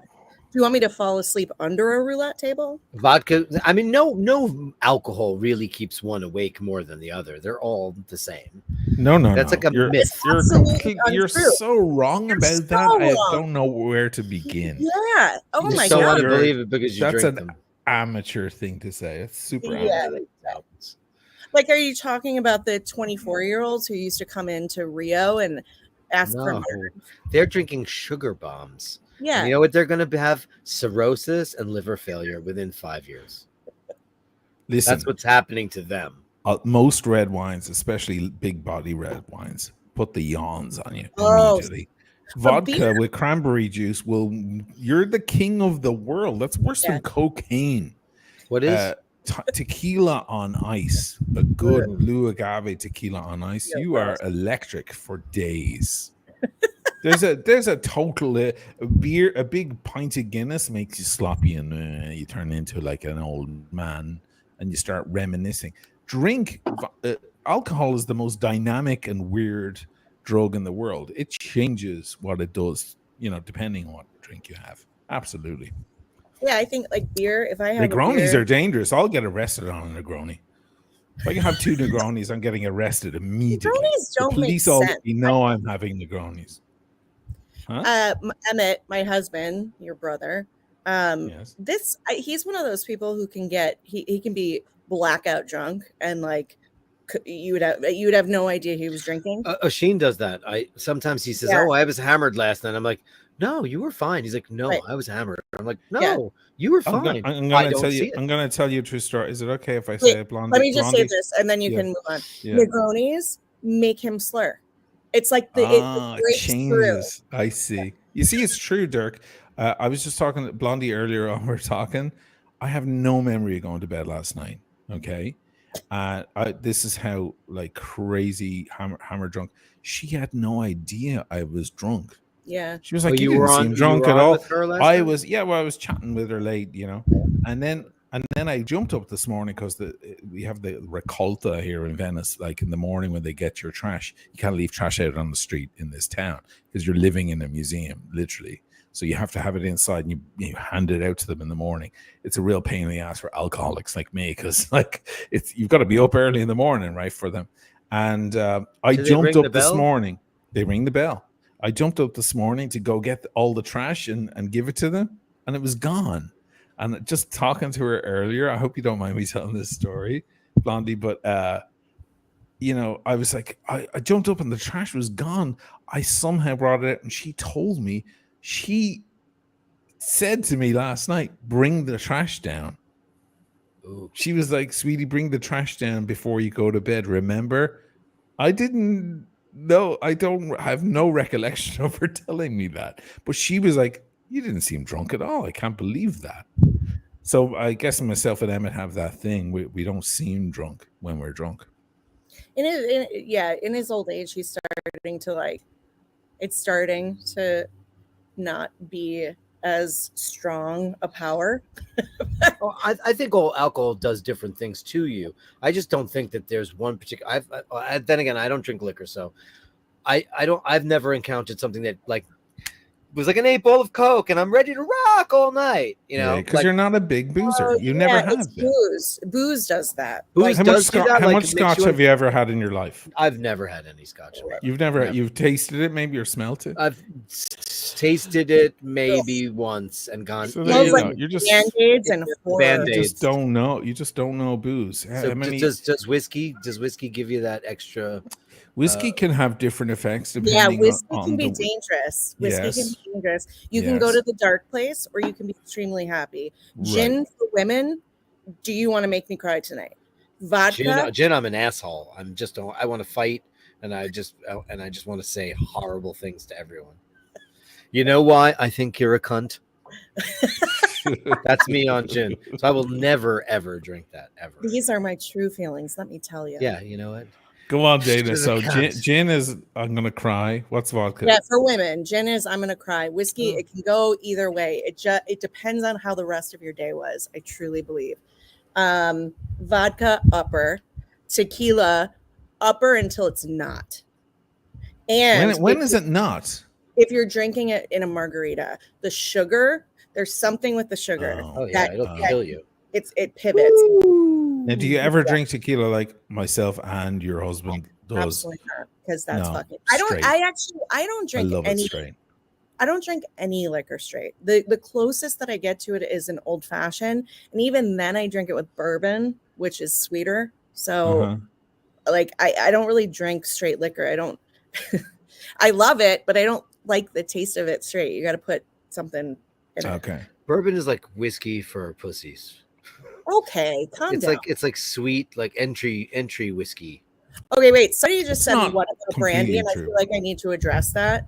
What do you want to address? Some bourbons are amazing, but anyway. Like Pappy Van Winkle, which I can get you a bottle of. No, I've had but I've had also other great bourbons. But it is plummy. It is plummy and sweet. It is a sweeter and plummier drink. But sometimes, man, and if it's a cold night out, oh man, a good big bourbon, big fat bourbon is a beautiful thing with a cigar. Somebody asked about brandy, and she's a fine girl, Wisconsinites in the crowd. So in Wisconsin, old fashions are a big deal in Wisconsin. However, they are unlike any old fashioned you've had anywhere else. So you can get them sweet or sour, which, if I remember correctly, is like you add sweet and sour mix to it, or you add Sprite to it. And then press, I believe, is seltzer. If someone wants to correct me on that, you can. But I believe the default for old fashions in Wisconsin is brandy. Wow. But they're filled with other things. Like when I've had people from Wisconsin out to New York and got them an old fashioned, they were like, what is this? This is just liquor. Nathaniel, brandy is a fascinating thing. Tito's vodka gives me nightmares every time. Tito's is pretty cheap stuff. I don't Tito's like owned the world, came out and just strangled the marketplace. Where, I mean, being in the bar business, Tito's came out and it took over, and no one asked for any other vodka for years. Wow. Tito's and soda. It has a bite to it that is like, ugh. I mean, I certainly don't know vodka, how it tastes, but people immediately went for it. And price point wise, it started out real cheap, but in a bar, it didn't. People would like who were Grey Goose drinkers or Belvedere drinkers or whatever you're like. What vodkas do you? Well, you don't drink vodka anymore. But Dana, if you're gonna have vodka, what brand are you gonna go for? Kettle, Grey Goose. Oh, Grey Goose. Yeah. I mean, it's commensurate price wise, but man, whoever it's garbage. Like it has such a bite to it that is unenjoyable. I'll drink it in a Bloody Mary, and that's about it. I won't choose it. But how it got so big? Yeah, I don't know. Actually, I don't know. It came out of nowhere, like kind of Casamigos did. But from what I'm told, and I tasted Casamigos and Añejo, and I was like, this shit is delicious. If I like tequila, it's delicious. I see the quality in Casamigos. Tito's just tasted like rubbing alcohol to me. Casamigos is tequila. What are you talking? Tito's is. I know. I'm just saying, but it's another brand that came out of nowhere. Oh, I see. Took over the market. Oh, I don't like Casamigos Blanco. It tastes like vanilla. Yeah, there's something odd there too. I'm not crazy about it either. Yeah, I don't like it. I agree with you. Yeah. Do you like the Casa Dragones? I don't know. Is that? Emmett drinks the one. I always get that for Emmett for his birthday. It's a blonde reposado, and it's really super clean. Oh, nice. Yeah, it's a nice don't make me want tequila, guys, right now, because it's so hot here. Cold tequila, man. Oh, it's how about the mezcal? Right, do you like that as well? Whoa. Never mind that, Dana. I'm gonna block these guys. Aggressive. Should we pivot, because I actually am very curious about your thoughts on something. Go for it. So TikTok. Yes. The FTC is calling for it to be removed from major app platforms. I've heard about this. I read about it today. I struggle with it. So for those who don't know me, somebody said earlier that they missed the first time that I was on, and so they don't really know anything about me. But I'm a Shane's sister-in-law. I work in digital media. I have 2 kids. My husband's cooler than I am. That's really all you need to know. But so working in digital media, to see kind of the change that's happening. Dana worked for Google for years. Okay. All right. Yeah. But it's just an interesting topic, because, obviously I've always kept my eye on anything that felt close to censorship.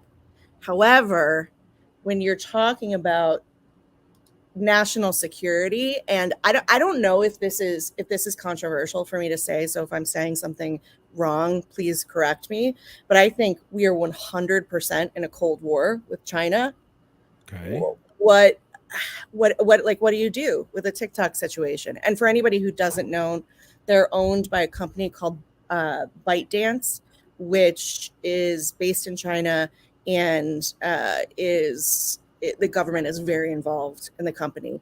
And so you have all these users in the US who are giving shitloads of data to this app, and China has access to them, as well as the argument is to microphones, to cameras. Right. Even if you're not using the app, it's difficult to kind of figure out if that's happening.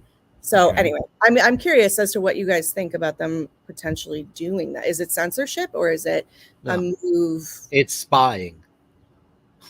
So, what would be censorship? What would be censorship if they shut it down? Yeah, if they removed it, like Americans can no longer access TikTok. I mean, that's a slippery slope. Yeah, that would be censorship. Yeah, I mean, if However, it's basically owned by the Chinese government, and so is it a national security threat? How politically correct do we want to be to allow a foreign nation to come in and just fucking eat us? So I personally feel that foreign nations are coming in and buying all of the real estate of the United States. They are, and it's a passive war. Instead of coming in and shooting us with guns, they're buying all of our land and making it impossible for people who are naturalized people to do so. So all I think of, and I'm not but Americans can't complain. They can't complain about that because they're the free market guys, right? Americans can't complain when somebody buys them out because that was the whole point. That was the whole point. They were, you know. And how many countries are we doing the same thing to? However, oh my God, they're everywhere. Why go to war at all? Okay, we're changing the subject a lot here, but anyway, you know, I think we should shut it down because it's crap anyway. Yeah, because you don't like it, use it. Yeah, I don't use it, and I know that there's a lot of nefarious pedophile shit going on there. That I've only seen the girls that jump up and down, and then their titties are out. That's just the internet. Like the pedophile shit is going on everywhere. Yeah, but. Yeah. What do you think? Do you don't think do you want the Chinese government to be able to? I'm not going to say the names of your children, but do you want the FCC? The Chinese government to be able to know what's in their phones, their contacts, their likes, their distance? Do you want that? Look, I deal with big data every day and the ramifications of it, and GDPR and privacy laws in the U.S. Like, I get all of that. I don't know what the ramifications of the Chinese government having access to my children's data. I do become concerned if it gives them access to their devices in a way that would be considered illegal, but like, fuck it, they're a foreign government. So like, I mean, there's a lot of shit foreign governments and the US government do that's illegal. I don't know. I don't have an answer. I don't know that I even have an opinion formed yet. I'm curious as to what other people think, because it is something we should start to think about, because this is going to continue. Like, you're going to start to get to a point where foreign governments are creating apps that will likely take hold in, non-ally countries. Okay. Like, it becomes a form of manipulation or control, infiltration, like the access infiltration. It's spying. It's spying, right? Now, are you afraid of? Go ahead. Sorry, no, you go. No, but are you afraid of it? So, what are you afraid of exactly, or what would they be afraid of? I'm afraid of both situations. One, if the FCC takes an app out of app stores, I mean, that's insane. However, is that burning books? Is that what that is? I mean, yeah. It is. We don't like the message. We don't like the thing. Well, no, it's just not in that situation, but it opens up the possibility for that. It opens up the ability to burn books. Well, look, I'm It's a big Pandora's box. free speech dude, like to the bitter end. Like Alex Jones, I hate that dude. I wanted him to drop dead, but when they took him off those platforms, I was like, nah, you can't do that. You have to allow the guy speak. Oh, same with Trump. I hate him and everything he says, all the shit he spews, but you need to let him speak and just hope that the bright light of day outshines him and the truth outshines him. You know, that's, I hold that shit very high. If you're going to shut down some platform, if there's a war happening, then maybe you've got to shut it down. You have to remember as well that China shuts down a lot of the stuff from the Western world. There isn't free internet in China, but that right? is not. That is how their government works, Right. like, and has worked. They don't claim to be any. They don't claim to allow for something else, right? You know? So what are they doing? What's the idea? They're going to gather everyone's information. Is it the idea that when the elections come along, they'll do what apparently Russia did, maybe not? I don't know. That's kind and of just planted certain commercials and certain information to help, change. I don't think it's general political. opinion. I think it's commercial. I think that they are just giving us as much junk food as we could possibly eat, and making us addicted to it. That's already happening because of people like Dana, that person. It's all junk food. Like everybody's on Alibaba. One of the designers of this sort of marketing. She told me about that shit back in the day. Yeah, but you don't think we're being targeted enough already? The second I mention anything, or I search for anything, or I click on anything, I'm bombarded with emails and stuff on my social media. It's one thing to be targeted by Mondelez. It's another thing to be targeted by the Chinese government. Why is it? Now, what would they do? By the way, what would they do? That Sorry, the shit out of me. Hang on for the hard left. What would they do? What would I don't know. That's the thing. Know. Like, we don't know. Did anybody see the Russian interference coming? I mean, I didn't. It didn't even occur to me. Right. Like, we don't know. That's the thing. Like, as technology changes, we don't necessarily know what that means. Like, what that means for the common person. We don't know what that means for longer term and bigger, issues. I don't know. I mean, as far as I can see, what's already happening is people are being targeted for the things they need, the things they're interested in, constantly bombarded by legitimate sources. They're being listened to constantly anyway. I'm not sure what there's the other thing as well, and that is the sea of people. Like there's always that fear. Like a lot of people have the little thing that goes over their camera on their laptop, right?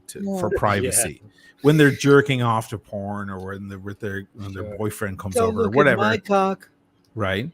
But then there's also the thing that there's so much out there that nobody cares about you jerking off. They don't have any. I mean, if they find, Johnny Depp doing it, that's big news. Right. Almost less now, though. It's getting so crazy because everybody's cocks are out. Yeah, everybody's doing it. Like wasn't Jennifer Lawrence? She was sending nude photos to her boyfriends. We all saw them. We've all moved on. Who gives a shit? We've all seen her cooch. Isn't it funny how we're still obsessed with naked humans? We're still obsessed with that, right? So stupid, right?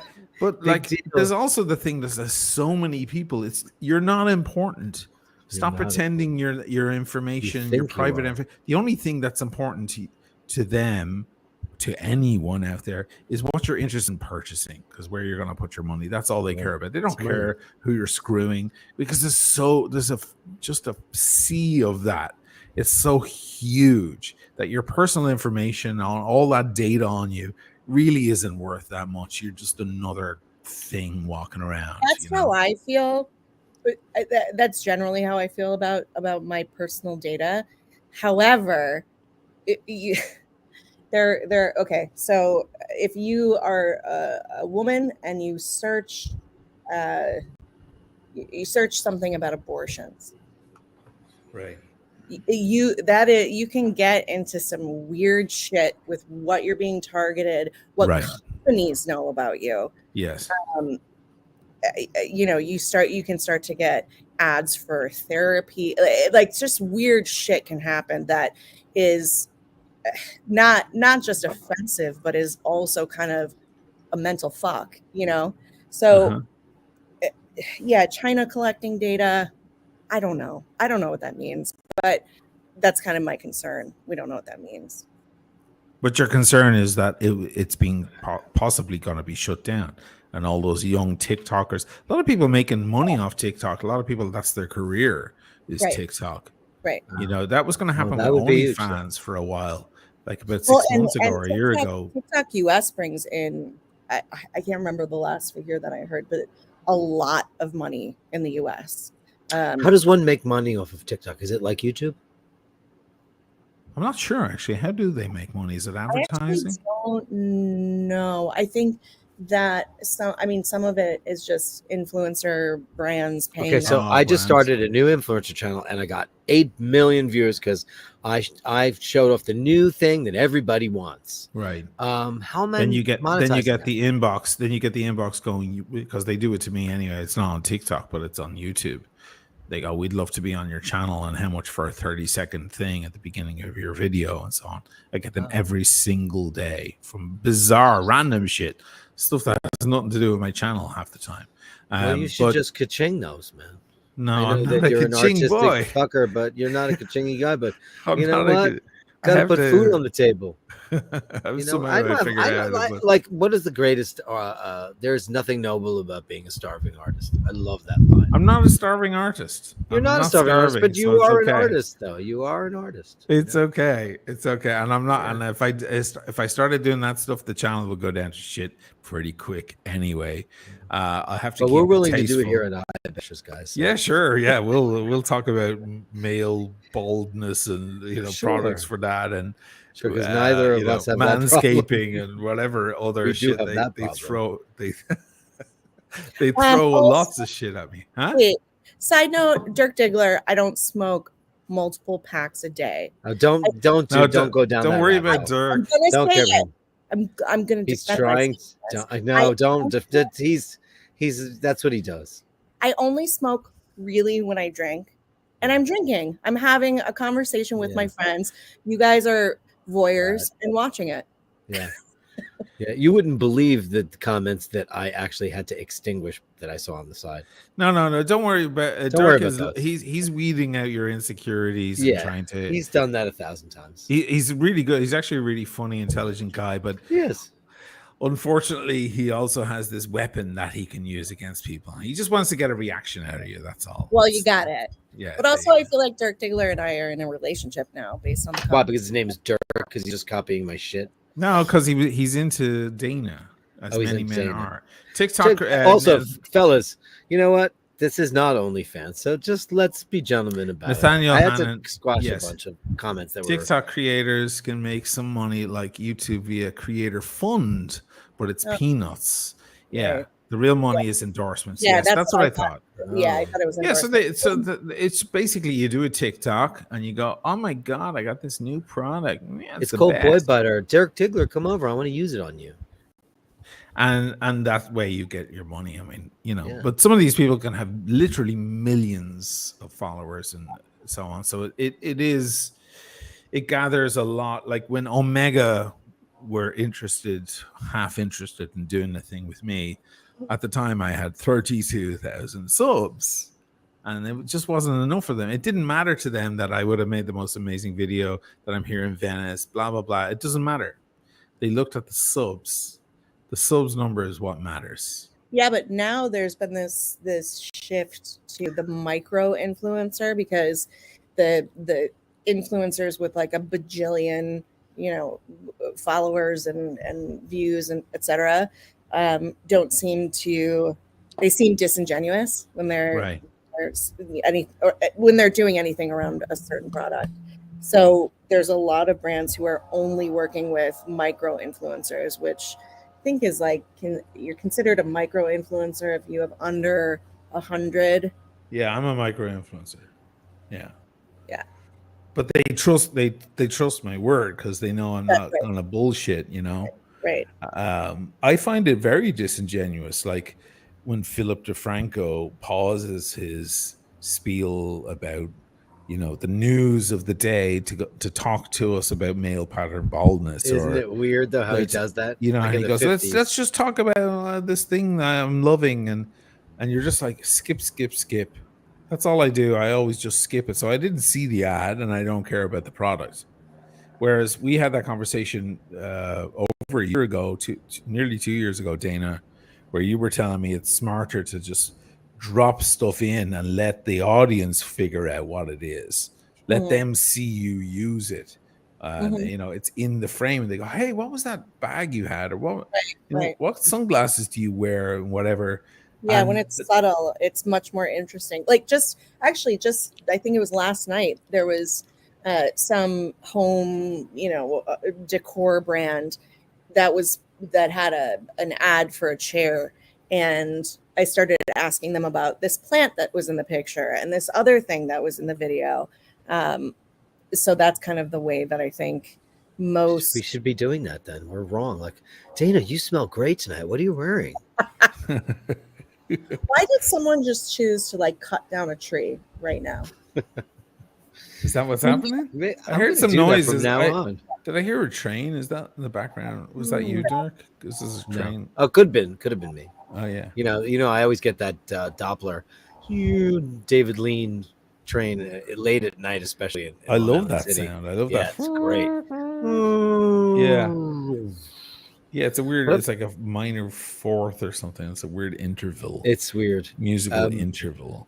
But yeah, I think we should just talk about Tom Ford Neroli Portofino and how I love it so much. No, but I have to do another Carl Frederick thing. They sent me another big, beautiful travel case thing. And so I have to do a little travel video for them. And they're like, "Oh, when is it going to be ready?" And I was like, "Guys, there's new staff. There's a new representative involved." I'm like, "Okay, here's the link to the last video I did for this stuff. Please watch it so you can see that it's not a regular video. I'm not just going to sitting in here and just holding up the bag. Like, I'm actually going to go to a hotel in another town with my actual clothes and open the thing in slow motion. And I'm not going to push it. I'm just going to show people I'm using it, and they're going to be in." And he got the point. He was like, "Oh my God. Yeah. Okay. That's great. Take your time. It's all, never mind." But it's true. Like, you know, you put it in there, and if people see you're actually really using it, they tend to say, "Okay, I'm down with that." And there's also the hunt. There's also that thing too. It's like, "Hey, what was that?" You know, I saw that. Yeah, I saw that. There's a thing in the background there, and you're what is that? I want one of those. You know, I've had people, Serio's behind me here. Sure. And he's well known on the channel now, on Timeless Watch channel. I've had people saying, "I want a Serio." I never promoted Syria. He's nothing to do with it. Well, people are like, "I want one of those." I went, "Can you get that artist to make another one?" Wait, so what? he's just there. Huh? What's Syrio is the head that is in his apartment. Because bring out Syrio. Bring Syrio. I'll bring him out. I'll bring him out. Let me see. You know Syrio. You've touched his head. Yeah, because you rub his head when you come to the that thing you have to show him respect. You have to get the benediction. He's scary. Ew, that's horrendous. Yeah, he's scary. I love him. That would scare the shit out of me. That's what Alec would really look like. Isn't that beautiful? And you can turn it any way, and it looks beautiful from every angle. That's true art. This is a piece unique. It's beautiful. Maury D'Agostini, one of the most famous modern sculptors in Italy. His son is also a sculptor, and he made this piece unique. He did a bunch of paintings with this character in it, and then he decided to make a sculpture because his dad is a sculptor, and he's like, "Okay, I'll do a bloody sculpture of it." And it's this, and I bought it from him during lockdown when he had no money, and I got it for a really good price.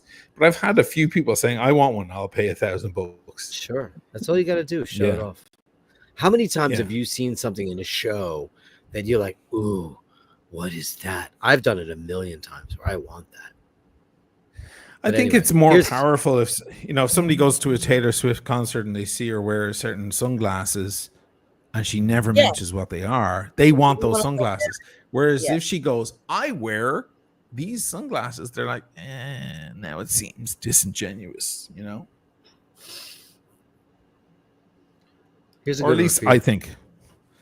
Hayoshi and Joe Stafford was a wonderful choice for music for the IWC video. What made you thanks, select man. her singing that song? I'm taking a pee break. It's a good video, right? People are loving it. People are in tears. Because of the couple? Because of all the couples. The couples. It was a beautiful, and you found a new niche. You brought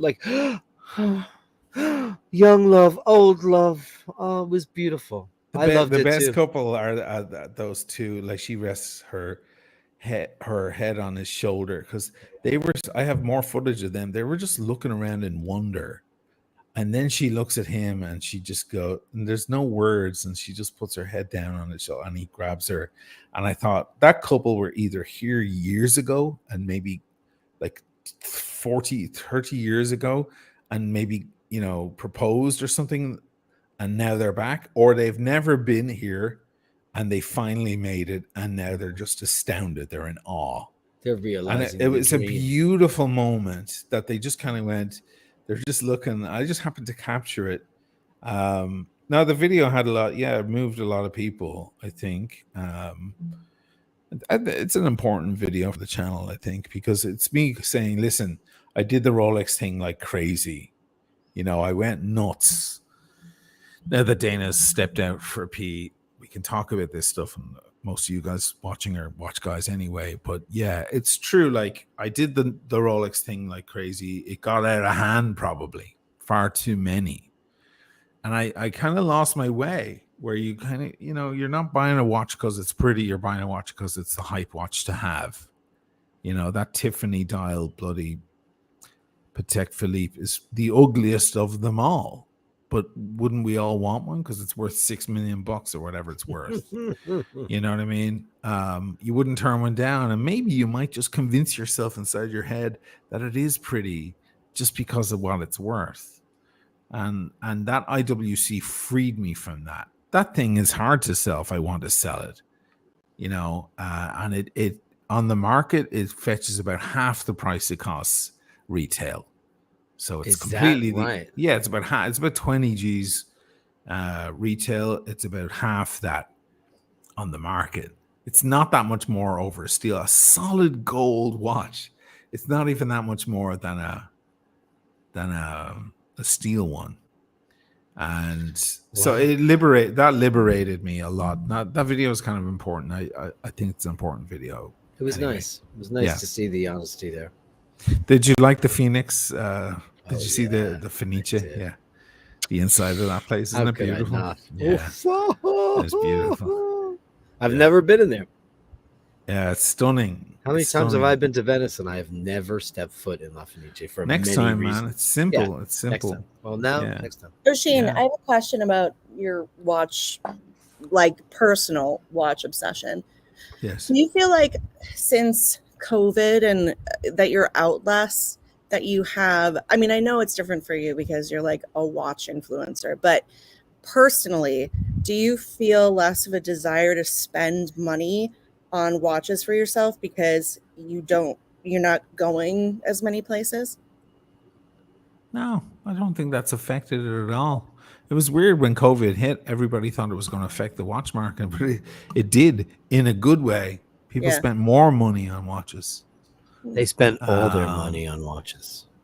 They spent all of it. I mean, the market went nuts. It softened now. Made just in money. The past couple of months. Yeah, a lot of them did. Money. It went crazy though. You did? No, I figured it out. Me going out isn't really. When you buy a watch, you fantasize. You think, oh, I'll wear this when I go to Morocco, or I'll wear this at a business meeting.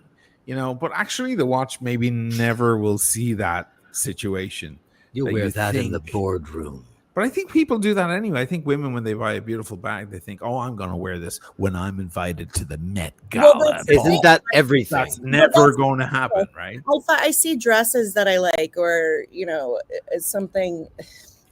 jewelry or something, and I'm like, Yeah. what's the point in buying that? I mean, I always say, wouldn't that look great on me if I was at 38 regular again? But it's a lot of it's about the fantasy about, oh, I'd wear that at a dinner, I'd wear that at whatever. And if you're not going anywhere, I mean, your question is very valid. It's interesting to think like no one was going anywhere, no one was doing anything. So where the hell? yeah, and I'm not talking about the people who buy watches as like investments. I'm talking about like as something you genuinely want to wear. I just kind of feel like where are you wearing it?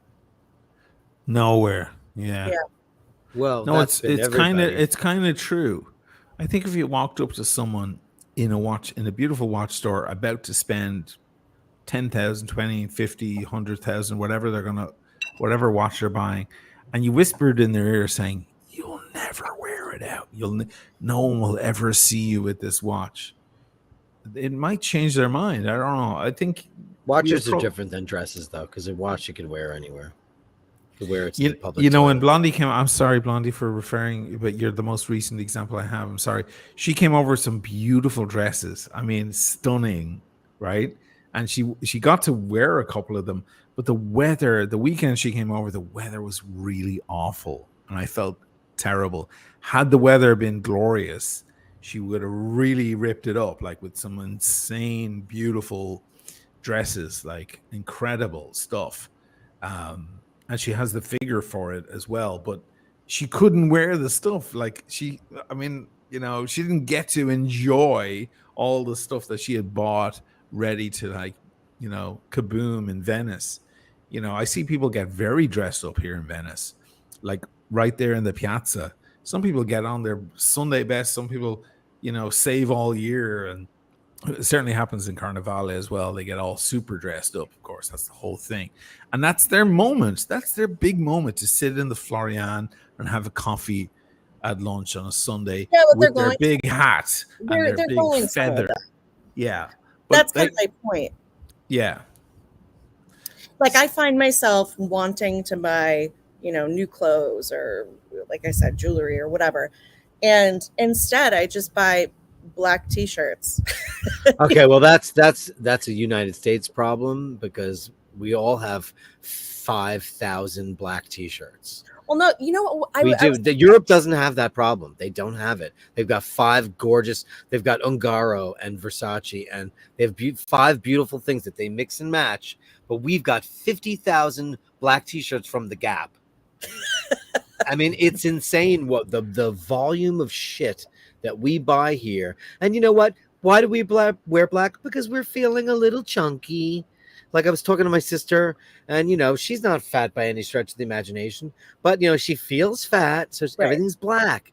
But like I see some people like a big fat dad bod, and he's like wearing a great pale blue,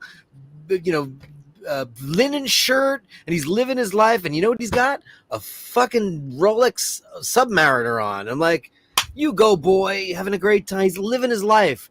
We're so weird, and we're so subjected to our own internal shit. I saw a guy today came in. He was a fat guy. He had a great tan. He had a beautiful linen shirt on, and he had a vintage. I had to look up the number. It was a 1954 sub. Wow. That he got from his grandfather, who bought it in the Korean War. Wow. How about that? That's amazing. But it's true. You buy the watches kind of for you. You think in your mind you're going to wear it out, and maybe you will. It's not to debut. It's not for the red carpet. It's like it's almost like buying like for a woman, forgive me for being sexist, but it's almost like it's personal. A watch is more personal than a dress, because a dress is to be seen. A watch isn't, because it's under a cuff. And you know what? It's a great moment if you compliment a dude on his watch. Like if I get a compliment, I'll be delighted. Off. And you know how often it happens? Like 0 times. Yeah, like nobody I do it all the time. You're not in a position for guys to come sit in your face. I said to this one guy, I said, "Wow, beautiful royal oak," and it was like a quarter sticking out of his sleeve, but it's unmistakably a royal oak. Of But course. again, like this is what I mean. Like you guys are seeing it, and that's like what gives him a Right. hard on wearing. Right. It's like almost like a little private hard-on club. Right. Yeah. But I'm saying like at home, Which is very sexy, by the way. like I have some jewelry that I really really like. It's not anything, it's not Rolex level. You have a canary diamond. Oh, I can't even with that. But I have some jewelry, and I wear it in the house, and I feel like an idiot. Don't feel like an idiot. Put it on because it makes you feel good. Yeah. My yoga pants. Well, that's With your okay. yoga But pants. a beautiful jewelry, blow your hair out, wear yoga pants in your jewelry, and look sexy. Because you know what? It's just you.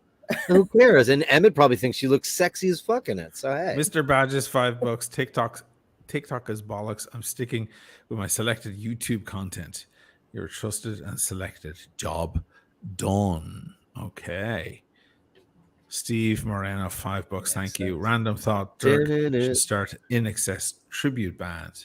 Are you a fan of In Excess? I don't know. I like In Excess, but I don't get the connection. But you ask me what I know is true. I love your precious heart.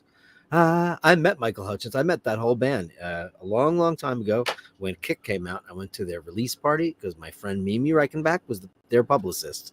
And I met Andy Warhol that night and Kelly McGillis. Wow. And Top Gun had just come out, and Andy Warhol had a big shit fit about her. I mentioned this before, right? I met Andy Warhol and I sat down with him. And the whole time he's going, oh my God, Kelly McGillis is outside and no one's letting her in. It's like she's not even a star. And she wasn't. Top Gun had just come out. So Mimi had to go outside and create this whole thing. And Michael Hutchence was like having a fag. And he's like, go, he's a bit of a tosser, right? He has an Aussie accent. So he's like, he's a bit of a tosser. And Michael Hutchence was so normal and so nice and so absolutely exquisitely a rock star.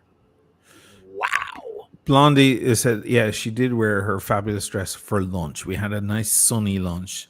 And that's the picture in her avatar. She finally got to pose in her dress. But like, you think you buy these things and you think you're going to be in the perfect moment. You know, a great moment, I think a lot of watch buyers, this is a guess, but I think there's a good reason why there's a lot of watch retailers in airports. Travel. You know, that idea of stepping onto a plane with your beautiful watch on, or, it's so interesting. Like checking into the hotel. I'm not talking about like duty free, but just in an airport, all these luxury stores. Like who's getting on their flight to Newark and like buying? Like you'd be shocked. Yeah, you'd be shocked. It's the moment for people to throw away money. Yeah. Oh, well, so they're on vacation. For one, they're getting a deal because they're flying abroad. So you're getting a deal on an expensive item because you're getting it duty free. I'm talking about domestic flights. Oh, domestic. You're probably in the mood. You're in the mood for dancing.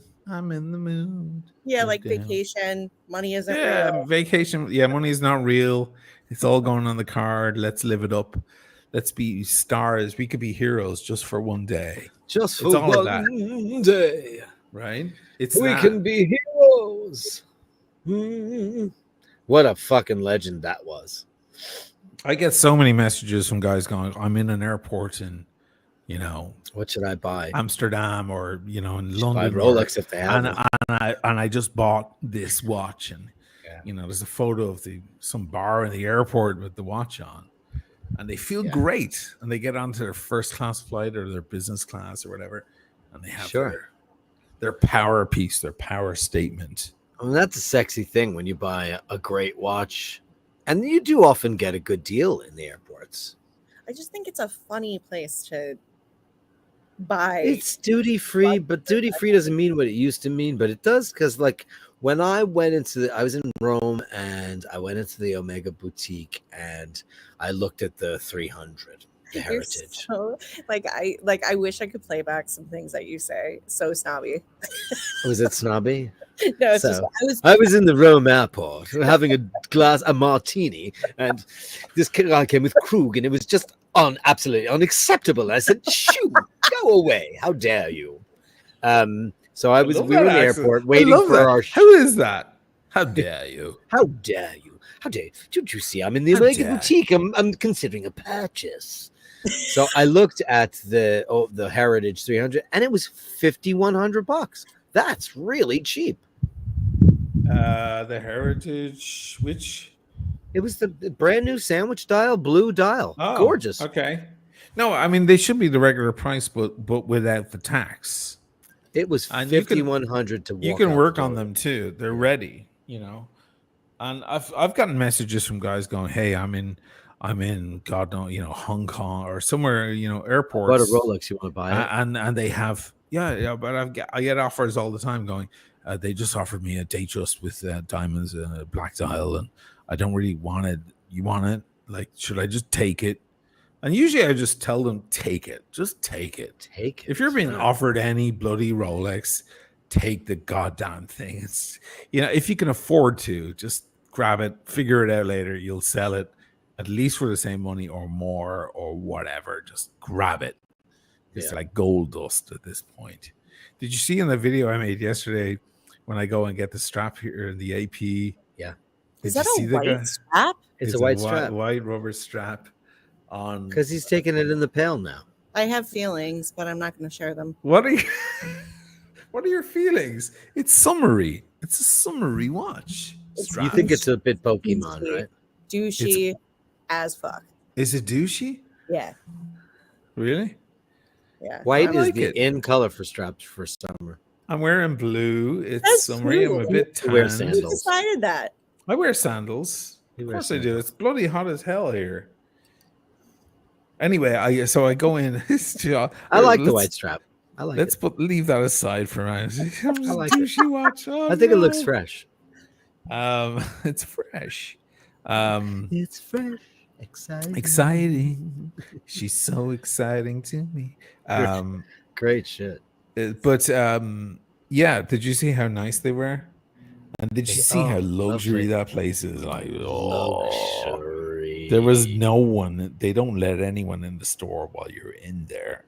You got to wait outside when there's someone. That's like the kind of deal. sexy. It's super sexy, and they offered me coffee or water or whatever. It was later.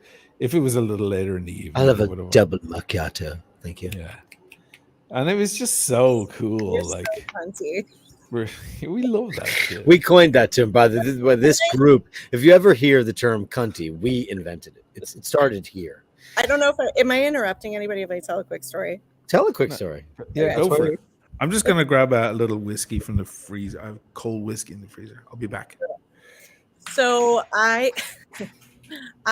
husband was, I think, traveling for he was a touring musician at the time, and a dear friend who had moved to London invited me to her wedding with my husband, and I obviously didn't want to go to London alone, so I invited Dirk. So I had never been to Paris before, and we decided that I don't even know how long the trip was, Dirk. Was it like 5 or 6 days? Like 5 days. Yeah. So we take the train to Paris. We're there for 36 hours tops. And Dirk, Dirk loves to travel. However, the thing that he likes most about travel is not backpacking. It's it's like the hotel and the plane and like the seats and the blah blah blah. So we get to Paris. I've never been there, right? So I don't need to do all of the. It's cunty. we got to stay in an exquisite. Because there was no way I was bringing you to Paris for the first time and it not being cunty. Yeah. So because I've been to Paris with it. Well, actually, the first time I ever went to Paris, we stayed at the George Cinq. So I was like, I was cunty from the get-go. So what am I supposed to do? So Dirk got. We did some fun slummy shit though. Well, right, but initially, yeah, all Dirk wanted to do was sit in our cunty hotel bar, which like we could have been. Anywhere. We could have been in fucking Newark. You yelled at me because you're like, I don't see you drinking any red wine. I was on a champagne kick. He just was drinking champagne. Okay, so there were a couple things wrong with this. One, I'm ready to drink all of the Bordeaux, right? All of it. I'm obsessed with French wine. We're in Paris, all of the Bordeaux. Dirk, and I want to go see some things that we did. Oh, we did because I fought you. No. I wanted to see. I said we're going to there, and you're like, no, we're not going to Montmartre. Why would we go there? And then we get to the top of the Arc de Triomphe. She goes, "What's that?" I'm like, Montmartre, and she goes, "We're going." Well, because Emmett had suggested we go to Notre Dame, and I was like, okay, well, maybe we should do that. Now I feel bad that we didn't go because that shit burned to the ground. Yeah, well, there you go. I've been there, and I was like, I've always been nonplussed by Notre Dame. I mean, I don't know, because you didn't take me because you just wanted to sit in the hotel bar. No, I wanted to go to Sacré-Cœur, and you bought a painting, and we went to the Louvre, and we got, what did we drink? We drank Ducru at the Le Maurice. I think that was the only red one I got on the trip. No. How about the 8 bottles we ordered at room service when we had that late night impromptu party? That's true. Weirdly, we had a friend who was also in Paris who's French, and he brought a fantastic French cousin, this little button of a. We had a beautiful balcony overlooking the Avenue du Georges V, and apparently we used it.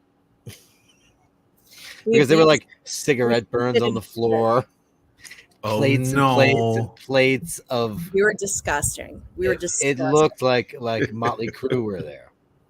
I woke up with ketchup on my pillow. I was like, "Oh, could have been worse." In Paris. Yeah, and it was all frette. They had like beautiful linens. Yeah, it was great. Yeah, no, that was. Do you know how long ago that was? 2014. Shut up. Want to feel old?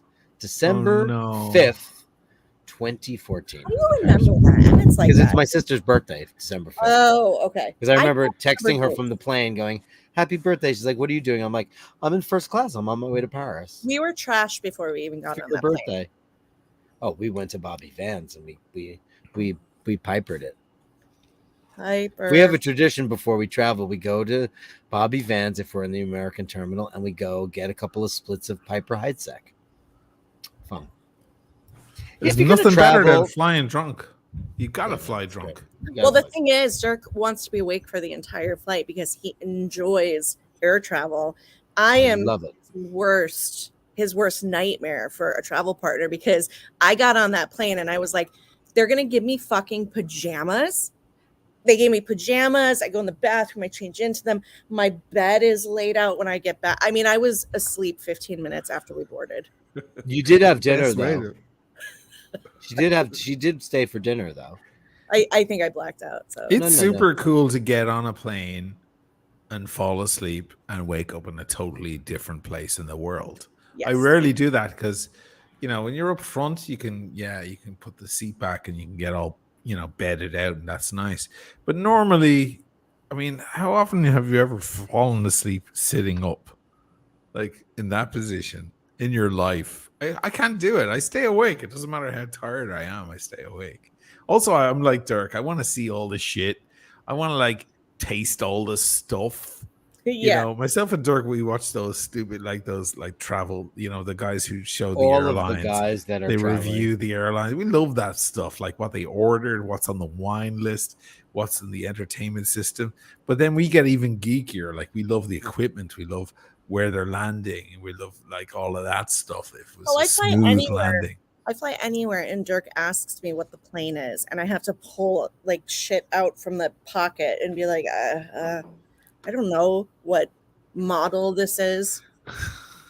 Boeing something. I don't know. Yeah, we're awful like that. It's a Boeing 777. I always ask you, and you're like, I have no idea. I'm look at the card. And then I ask you, is it the one that crashed for a while? the 737 what's it called? The new 737. The one where they the Max pilots. The Max. Thank you. The one where they didn't tell the pilots, they changed shit, and then they changed the program. Yeah. Yeah, Like, they turned it very into the important max. shit. Yeah, and Yeah. the pilots are like, hold on, does that mean we're going to stall at 300 feet? No, that's not going to work. No What a thanks. terrible, terrible thing. It's Yeah, all software related. yeah, it was Isn't all that software. crazy? Yeah, But How did that apparently happen? they didn't tell them about it because it would force them into some sort of audit or review with yeah. the FTC. I don't know who it was, but Airlines do that. They weigh up their options a lot. You know, it's not the more entertainment systems they have on airlines, like the more shit you have in front of you in the back of in the headrest of the guy ahead of you with, you know, computer games and all sorts of things. That's more wiring, and wiring is dangerous on a plane. well, they're getting Sure. rid of that. They're getting rid of that. There's very few, at least in my experience now, there's very few screens anymore. There's now connect your device to go to this website and you will have access to free entertainment.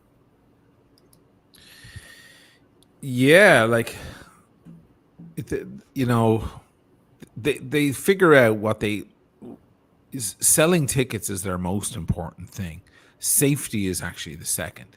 And they weigh it up like how much they will have to pay in insurance if a certain, you know, if one flight goes down in, I think it's 1 in 8 million flights, by the way. It's like it's the rarest thing on the planet. You've so much more chances of, you know, winning the lottery twice or something, you know. That's an exaggeration, but it's 1 in 8. Okay, it's 1 in 8. It's I 1 was like, in 8 million. I don't Okay, think I that's exaggerated there for that's entertainment. No, but like it's really rare, but they figure it out. It's mathematics, and they go, we'll have to pay out a certain amount of insurance money to the families of people if our plane goes down, versus no, if we make this is it investment. They truly do that? that. They truly do that. And Oh, they go, no, we'd rather pay the money than change all our electronics in all of our planes in our entire fleet. It will cost us less to just compensate the families. to just They compensate victims. yeah. Oh, Yeah. What's your favorite plane, Dirk? I was like, 747. 747. The Queen. Queen one of the that Skies. doesn't crash. 400, right? The 400 or the 800? The 400. Believe it or not, the 100. I like the spiral staircase, and I like the old school. It's a Wait. small lounge upstairs. Wait, pause. There's a plane with a spiral staircase. The 747 original version, the 100s and 200s. They had first class, about 8 seats, and a bar in the center, and then a spiral staircase, and then a lounge upstairs. That is cunty. It was the cuntiest thing ever, and we've lost it. If you Yeah. watch any of these great old videos, you'll see. You see them in the movies, right? You see them in like Airport Do 77. you remember Midnight Run with Robert De Niro and Oh, yeah. Charles Grodin? And, Sure. and the pilot comes down. What seems to be the problem? He comes down the spiral staircase. Sure. Because Charles Grodin is like, I can't fly. These things go down. Remember Can you believe that Charles scene? Grodin is dead? Yeah, he passed away. Yeah. What a great actor. What a great film. Love that film. So you didn't see Rosemary's Baby all the way through, but he plays a doctor and he gives up on Rosemary. I saw it all the way through. I just didn't like it. Somebody mentioned Rosemary's Baby earlier because I brought up what's his face, the director, and we talked about him earlier. Yeah, I've never Roman watched Polanski. it. I will never understand how he didn't get that movie. I don't get it. I don't know. I didn't get it. But anyway, my favorite plane to fly on might be the 747-400 or the 777. Sure. The 777 is just so huge. And you know what turbulence Smaller is than like? A 747. In a 777, turbulence is like this. Like when you're in a 757, turbulence is like 757 is one of the worst things ever. Skinny and weird. Yeah, narrow. The They're bigger always the plane, landing the bigger the pushing, the greater the cushion. You know, Right, especially when you're in a plane. Yeah. But yeah, when I was a kid, because of my dad, we traveled so much. Yeah, no, I've never flown Spirit, baby. Stop projecting. Well, I've flown Spirit, and have you? I flew Ryanair once with you. Oh, Jesus Christ. Ryanair. I refuse. I will never. You know what? Them. It was fun. It was really, really fun. Wait. Tell them about the baggage handler. Keen. So it's 5 o'clock in the morning. We're staying at your mom's house, Chair. The legend that is Chair. Your mom being Oisin's. Yeah, Oisin's mom. Right. And we're staying there, and we're on our way to go to Bergamo in Italy to visit Paul's cousins, and then finish our vacation. So her husband Emmett had said, Dirk, I've just gotten some tickets on Ryanair, row 22, A, B, C, and D. That leaves 2 seats. I said, all right, I'm right on it. So I went on and I got 2 seats on Ryanair for 18 euros each. Wow. So I got the same row. So we wound up in the same row. It should not be something to celebrate. It should be a fucking red flag. Whoa. So we get to we're in Ireland, and we're staying just at 5 o'clock in the morning. The cars come, and there was some kind of mishap with the cab livery. So we get to the airport, and I haven't been to Dublin airport because my family are all culties. It's all Wests, so I haven't seen Dublin airport in 1,000 years, and it's now this big international, holy shit, state of the art place. I'm amazed by it. We get to Ryanair. I was amazed. Aggressive. You know, it used to be a bunch of horses and a bunch of drunk guys. So then we get to this thing, and there's a guy there, and he's like, "Can I say your passes, please? Can I say your passes?" You know, he had like a Belfast accent. He's like, his name said Keen, right? And he'd obviously been to the George the night before and didn't get it because the reeking of the vodka straight out of his gob. It was incredible. And he's wow. He's like, that bag looks a bit fat. Can you put it on the scale, will you? And it was Dana's bag. And Emmett is just not having it. So he puts it on there. He goes, that's going to cost you 125 euro. Of course, that's how they make their money. 125 euro. That's overstuffed. Right. And then I think Emmett said something like, I think you just didn't get overstuffed. And he's making this whole big thing. Oh, and I pull him aside and I said, you know, you are just so charming. Thank you so much. No. You go, you are a delight. Oh, you're an absolute delight. Thank you so much, Keen. Yeah, he swung and he missed at the George, which is a gay bar in Dublin, where you go, and he was there the whole of the night, and because he looked like Sam Smith, he was a big potato body. He got nowhere, and then we had another bag, and it was our bag. And do you remember the big Amazon? Darkest shit I've ever heard? The Amazon woman threw the bag. She took it, like literally she threw it. Because the conveyor belt wasn't moving. So she took it from where it enters the conveyor belt, and she took it and she threw it through the hole in the wall. Like she had played softball in high school. I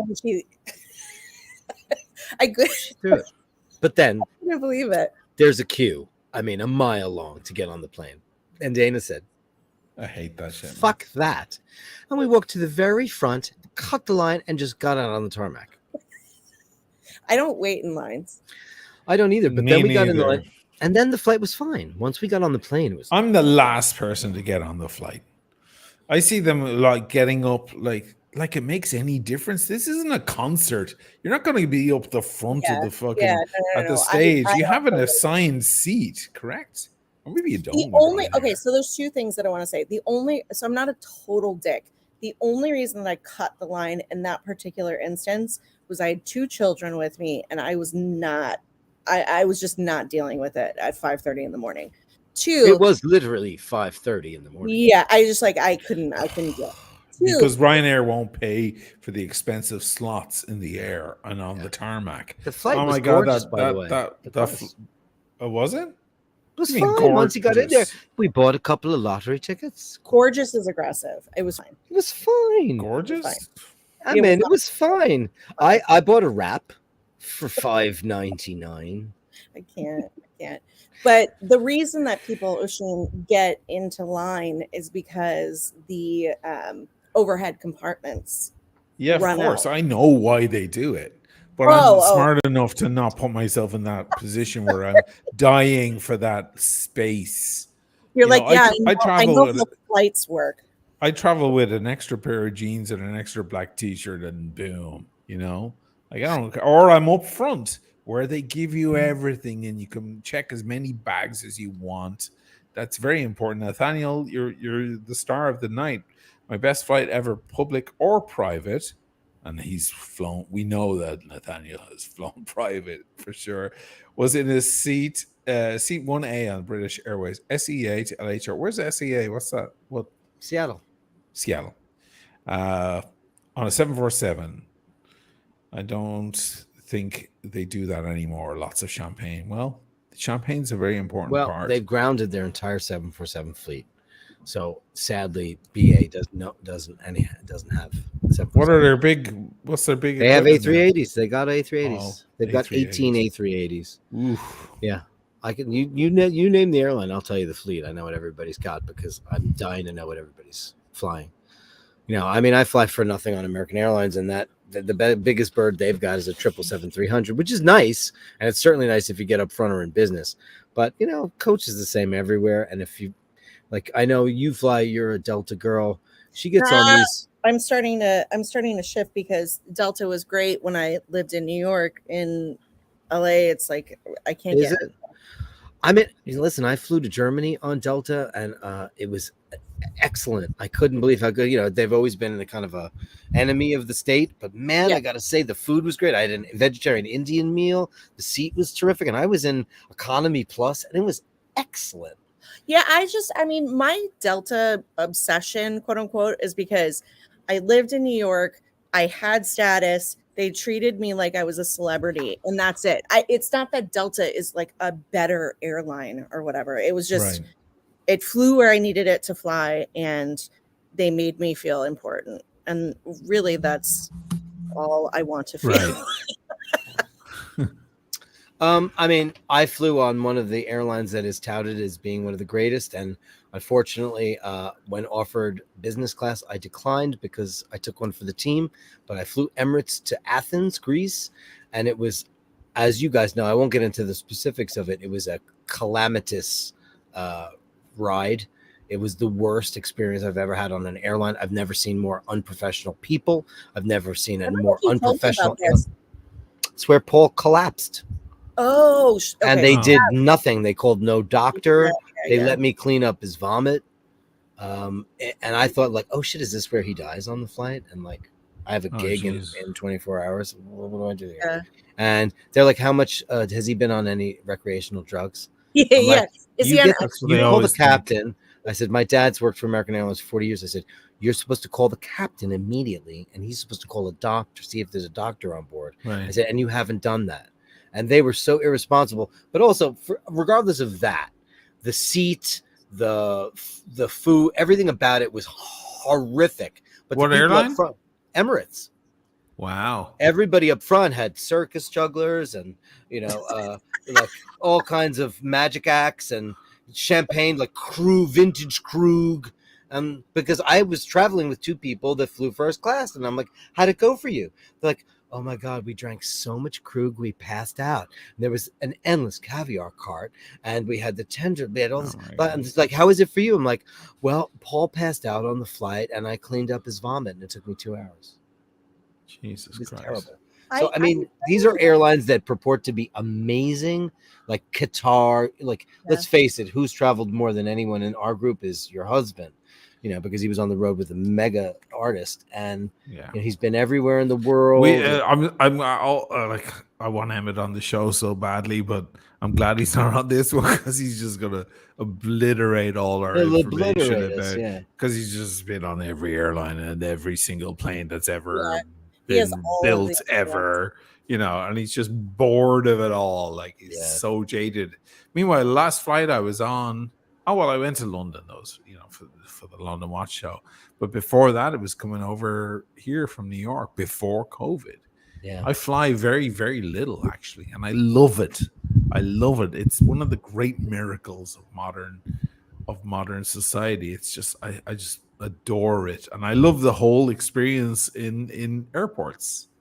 and I love airports You and their do? shitty Wait, are you food. having- and Oh their man, I crappy just want to be in bars. an airport. I just want Yeah, to I be in. just love Me it. too. I just I love want to it. have my rollaway. I love my gorgeous piece of luggage. I'm sorry. Yeah. Do you guys live in the 1960s? Yeah, yeah.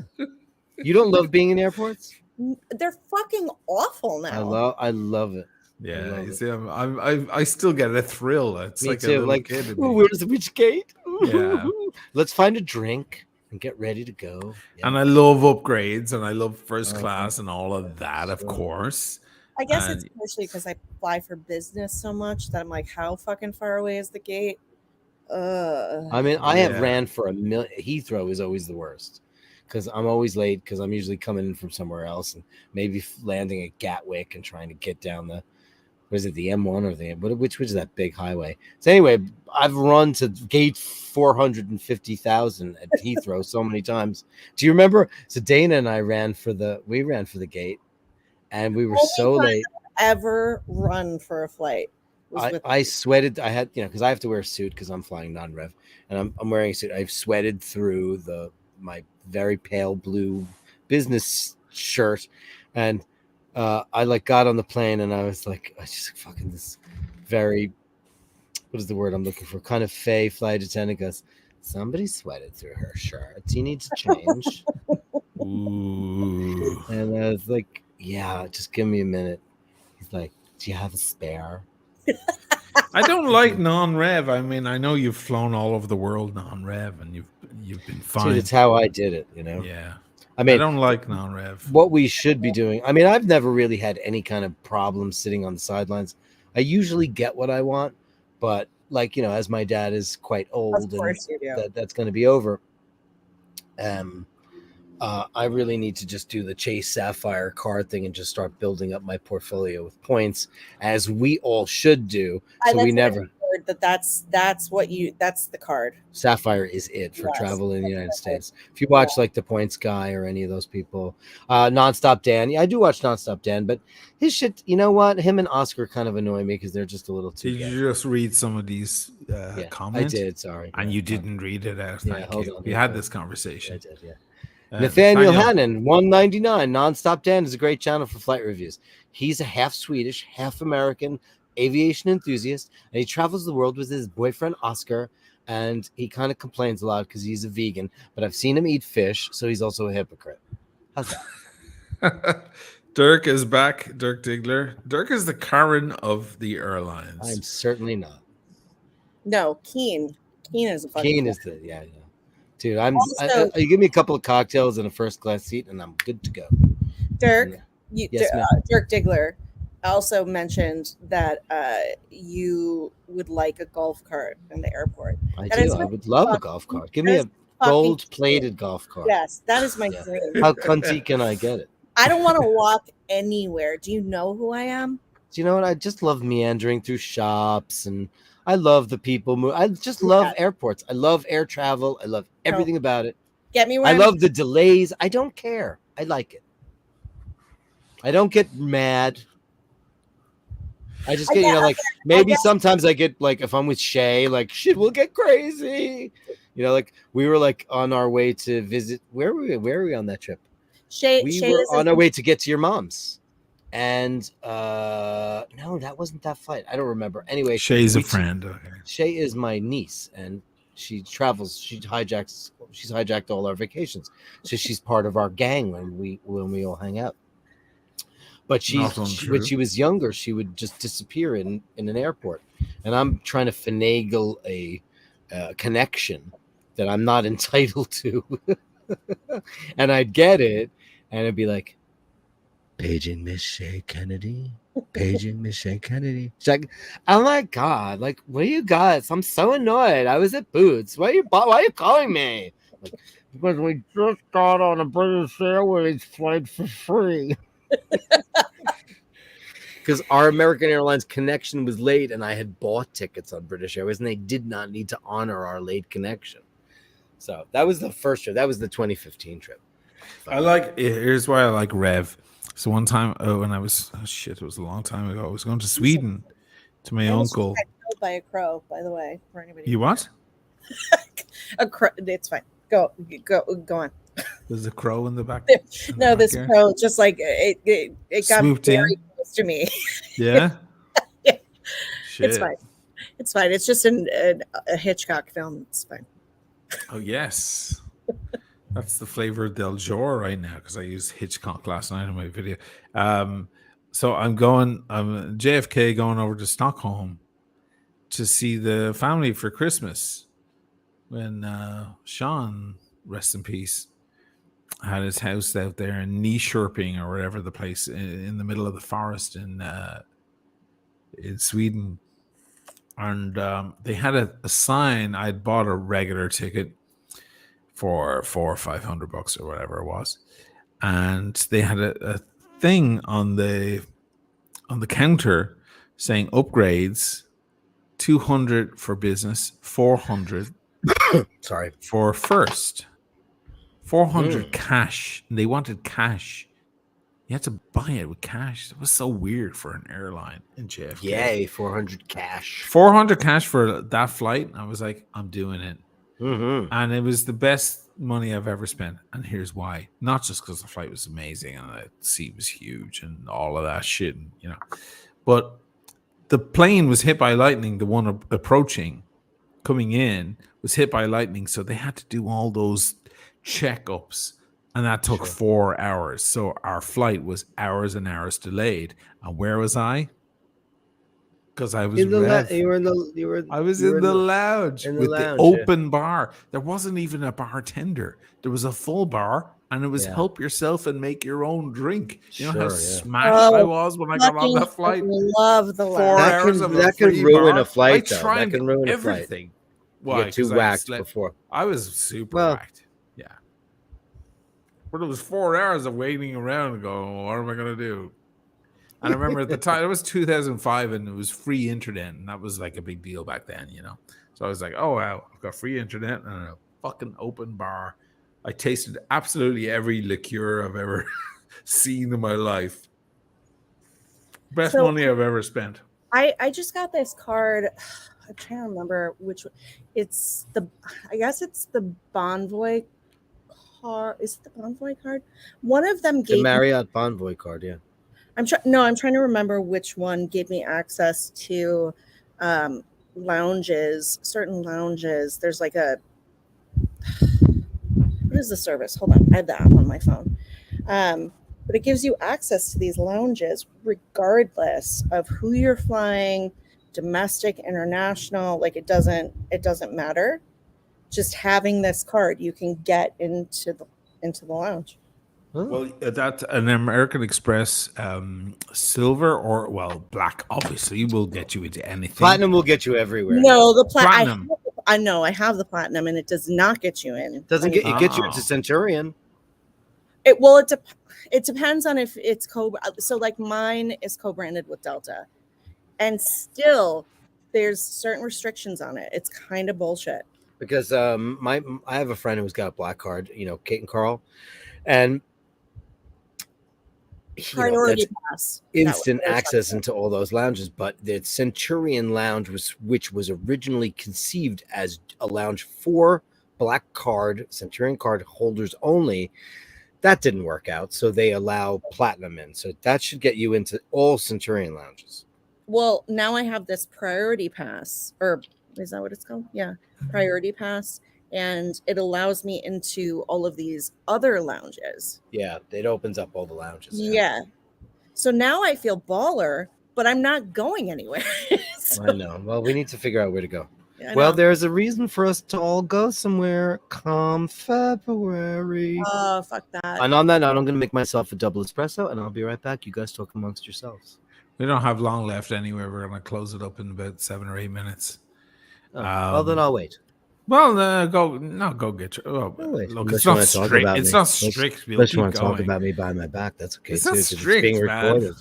I'm just trying to, keep it under 14 hours. Yeah, no. Yeah, go get your coffee. It's all good. We'll spill over. It's fine. Yeah. I'm self-important enough to keep this going for 4 hours.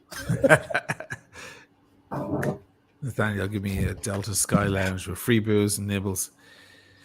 I don't give a fuck about delays. Yes, once the delays happens and you've got booze and you've got internet and you've got everything you need, what's the difference? You may as well be at home. Here's the thing though, like with all of the delays, in my mind, there's a cash register of hours that I have for my vacation, and so it starts to eat into my vacation. That's what I don't like about the delays. I love Hilaria. I love Frankfurt and customer service people in the transit hall who do not speak English. Well, that's the world, man. A lot of people don't speak English. Come to Italy. You're going to have a great time, especially if you leave big towns. Like if you leave Rome and Florence and Venice, you go into the little towns. You'll have a lot of fun trying to order a sandwich, man, because it turns out English is not ubiquitous after all. Oisin and Dirk have Up in the Air playing on repeat. I love that film, Russell. And as it happens, the director of that film's name is it Russell? No. Am I mixing it up? Okay, maybe I'm terrible with that. I'm not the person. No, it's Payne. The director is Payne, Daniel Payne or David Payne or whatever his name is. Great film. I love that film. It's all about going around the world and so on. Blondie, what are you doing? She's typing a lot of stuff here. Priority pass never works the way you want, in my experience. The lounge is always terminals away. I've only had one occasion to use it, Blondie, and that was my experience. It was like in this weird terminal, by the way, that like who goes there? Like I've never been in that terminal. That has been my experience, but we'll see. Taking time. Don't end the stream. Okay, we'll give it another 20 minutes or something. I don't know. I guess it doesn't really matter. And at the end of the day, we can keep talking all night. I don't care. That whiskey with water. I went to the freezer. Is that what you do? You mix it with water. Well, because it's casks. There's a word I can't say when I've had it. Cask strength. It's 50%, 57%. By the way, so if I put a tequila or a gin or whatever in the freezer to keep it nice and cool, after a few days it will eventually freeze. Alcohol has a different freezing temperature, and of course it's going to come back to liquid again very quickly. The perfect situation is when it's just about to fully freeze, but it's turned into a slush. Yes, it's got icicles, and it's like, oh, it's a delicious slushy. But of course, I had this whiskey in there. It's a Redbreast 27-year-old I got from Ann Chen, one of the great viewers of the channel, for Christmas, and I had it in the freezer, and I was like, by now it's been in there for like a month. I was like, by now it's frozen to shit. But of course, it's not frozen at all. It's mostly alcohol. It only freezes when it's 40%. Yeah. This thing is 57%. It was liquid as hell. After the bottle is completely iced up, but the liquid inside is like, I don't give a shit. What the hell? You think you can get me with your stupid freezer? You can't do anything to me. Here we have another super chat. Clear Hund. Oh, God. Thank you for keeping me company while I tried to put some furniture. Was it IKEA furniture? God bless. It was. Rock hard, ride free. Ugh. Thanks, man. I haven't seen you before. Are you new? Are you from Germany? Well, he paid in dollars. I don't know. He may be originally from Germany. Are you from Deutschland? If you were putting together anything with drawers from IKEA, you deserve. It's a lot of work. You deserve something gold. Yeah. I don't know. Did he say? Use a chair. Always use a chair. Sit down and look at don't do it standing up. Oh, really? Look at the instructions that tell you nothing. It's always a picture of a guy like this.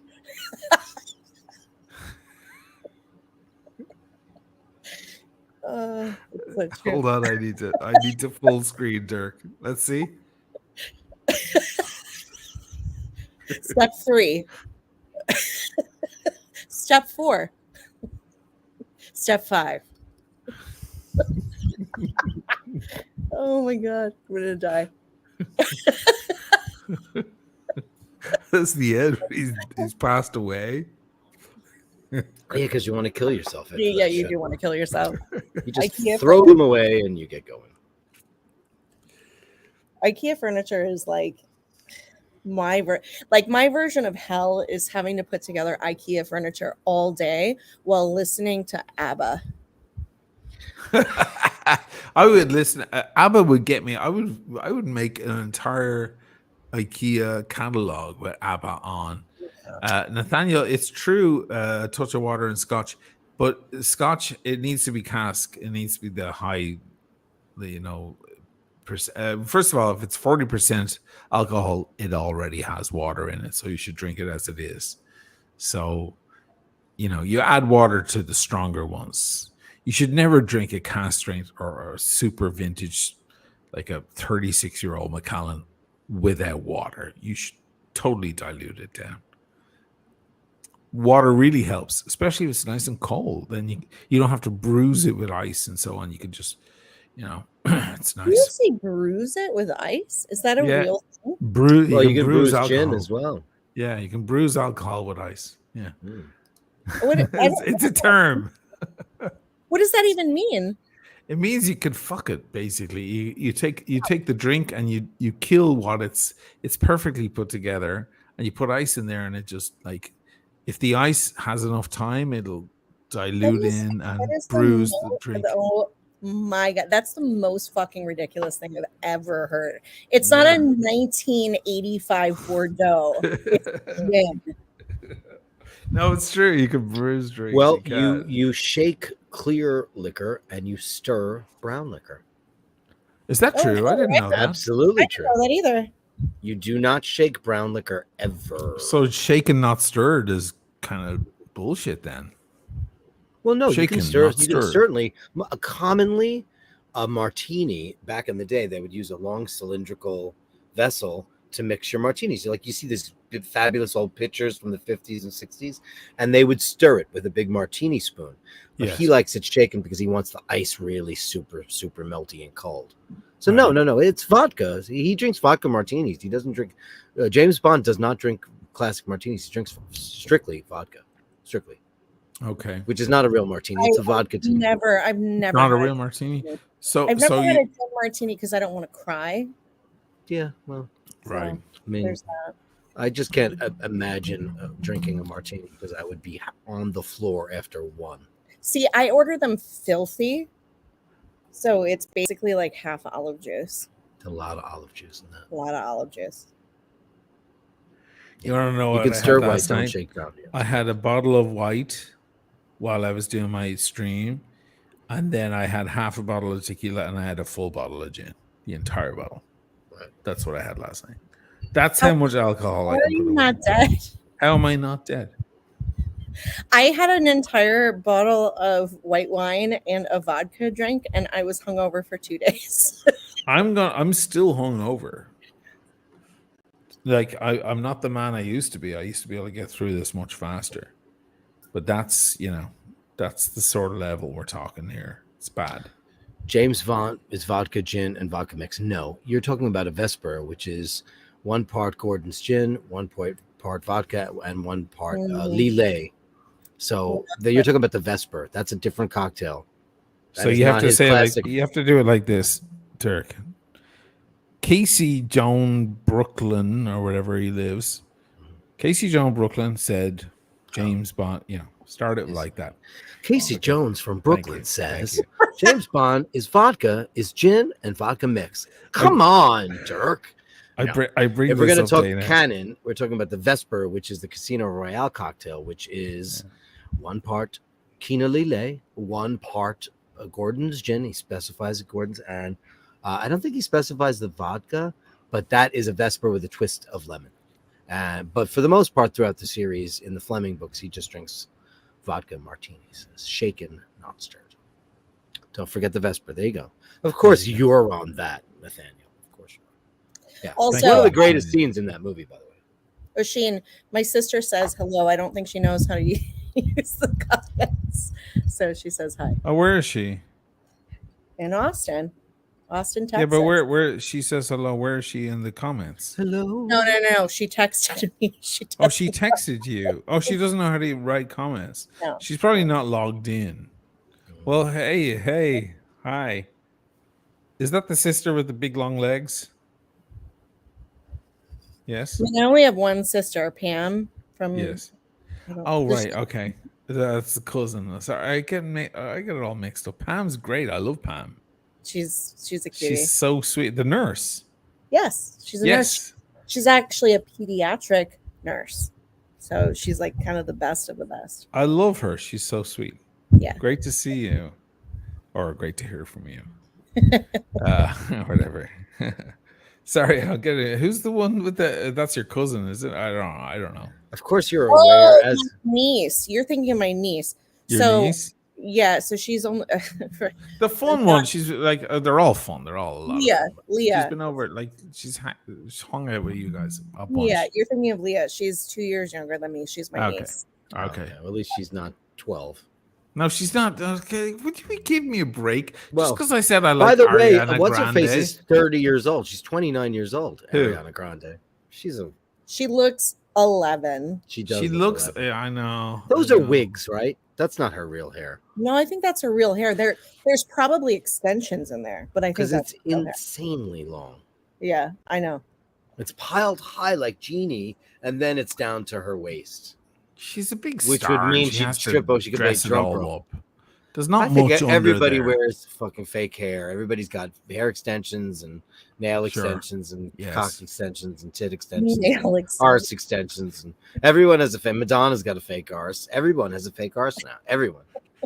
They all went to Brazil and got it shot up with fat. You know, it's not about the boobs anymore. It's the thing. It's not even boobs. Boobs is old hat now. Yeah. Can you get fake cock? Like, what can you do? Yes. Yes, you can. I don't think really. you can. No, you can. You can get like this thing that you blow up. Oh, I forget what it's He's called. talking about surgery. Can you get like a dick That's what I'm saying. augmentation? And it's a blow up? Yeah. I hope that they've advanced to this, but I don't think they have. They like insert this thing into your penis and then you blow it up. Well, that's for guys who can't get an erection. I don't know. Surely they can come up with like, you know, the dick extender. I've seen the glass thing guys put on their dick too. Oh yeah, that's a pump. But how can you make your dick bigger like that? You don't. You ruin all of the you destroy the entire cellular matter of your penis by pumping. Yeah, I've seen pictures of deformed people's penises after they use the pump, and it looks like a big sloppy platypus. Jesus. Like, what are you gonna do with that? It's like, it's like aliens. You know, you've got this big, fat, mangled piece of cellular matter. It's just that's like a thing that, like, you know, do you remember that trend? Well, maybe you don't because you guys don't have a teenage child, but there was a trend where like kids were putting their lips in like glass bottles and sucking to like get, you know, like swollen lips. I could do that now. Right, but like that seems like the same kind of situation, but with a dick. Are you doing? I want to see that. Did you just? But you can get a dick augmentation. It is a thing. I don't know how that's even possible. I don't think that's a thing. Insert of sorts. Yeah, Nico's probably got one of those fake cocks. I mean, I just give it up. Like if you have that issue, focus on other things. Are you literally you're Googling shit right now, aren't you? No, I'm looking at me. Yeah. I'm fine in that. Let's stop for a second. And Jason Dalton wants to talk serious now. Yes. Freaked out. I started dealing for an IWC, and 45 minutes later you released your vid on IWC. Big Pilot, Petite Prince, which is an amazing. There's a new like blue dial Petite Prince that's out in the winder now. My wife thinks we are psychically linked. You know, it can happen, man. It can happen. Do you know I'm what watch glad. I've That's never a beautiful. heard of? I want that watch. And you know what, dude? I tried on. If you look at my video with the which one is it? The Black Bay Pro. I go into Fondico here, where I'm trying them. I try on the Petit Prince with the blue dial. It's beautiful. It's absolute beauty. It doesn't have a white strap, so Dana doesn't hate it. Should I change watch, Dana? I'm Is sorry. it so you don't like it? Douchey as fuck. It's such a what a royal watch. Let me. Sorry. Okay, you like this. You'll like this. You'll dig this because this is your speed. There you go. You like There you that, go. right? Yeah, Be that's just beautiful. Yeah. Gorgeous. Blue dial. Yeah. Jubilee bracelet. She's shiny. She's shiny. That's the blue dial Deja. That's the one you should have in a 36. Gorgeous. I don't know. You don't like blue dial? By the way, hold on. I never knew about this Cellini Prince model. That's a gorgeous watch. Oh yeah, beautiful. Yeah. I didn't realize it's a tank by Rolex that nobody cares about. And it's absolute, and it has an exhibition case On the back. Yeah, that's so rare. Wow. Yeah. And I can't go because I upgraded to the latest version of OS 10. I went to go share my screen and it said that I have to restart everything, and so I couldn't do it. Oh, you want to show a watch right now? Show okay, this. Could you I'll show up do it. the Rolex Cellini Prince with the exhibition case? This thing is absolutely gorgeous. It's beautiful. Oh, it's like a Cartier tank American. It's a proper tank, but with it, it's the, as far as I know, the only exhibition case by Rolex, and it's the movement is. There might beautiful. be another one. I've heard of another one. Share screen. Here we go. Blah blah blah. Da, da, da, window. Where is it? Oh, this is always such a. Here we are. Boom. Is that working? See it? That's not it, but ew. That's awful. Whatever that is. That's not it. That's it. Which one? That one? Tim had it on the show the other day. Oh yeah. Wait, make it bigger. Actually, yeah, when I click on it, it goes to a new there window, it and now that's it. Yeah, no, it's fine. They're all awful. Oh, wow. Ugh. It goes to another. Yeah, that's beautiful. I'm Look not. at the one I'm not so underneath crazy. it. Look at the white dial. That's not the one he had though. Go to the white dial. I'm not that mad about it, to be honest. Honestly, you go to the white dial. Which one? Where? Right underneath it. Directly right underneath it. Right, yeah, that one. That's not white dial. That's a gold. The one he had was a white dial with an exhibition case, and the movement was gorgeous. That's gross. No, you got to show the exhibition case. Yeah. I have no power here because I have to shut everything down in order. I don't know what you're talking about with like the case. Nothing is gonna meaning you can see the movement. No, nothing's gonna make me like that watch. That's disgusting. That wasn't the watch. That wasn't it. Is it rectangular? It's a tank. Yeah. Left swipe. You don't love gorgeous Cartier tank Franchise or tank American? No. Wow, you're crazy. Why do you make bad choices? No. The tank Cartier tanks are gorgeous. Oh, it's so masculine. Oh my god, and beautiful. You think that's masculine? I think that is the most feminine thing ever, and I still think it's ugly. No. A beautiful tank. No way. Blech. Blech. Blech. Not a fan. All right, well, you don't like ABBA either, which is criminal. I don't like what? ABBA. You don't like ABBA? No, I just have good taste. Take a chance. That's where you're supposed to come in.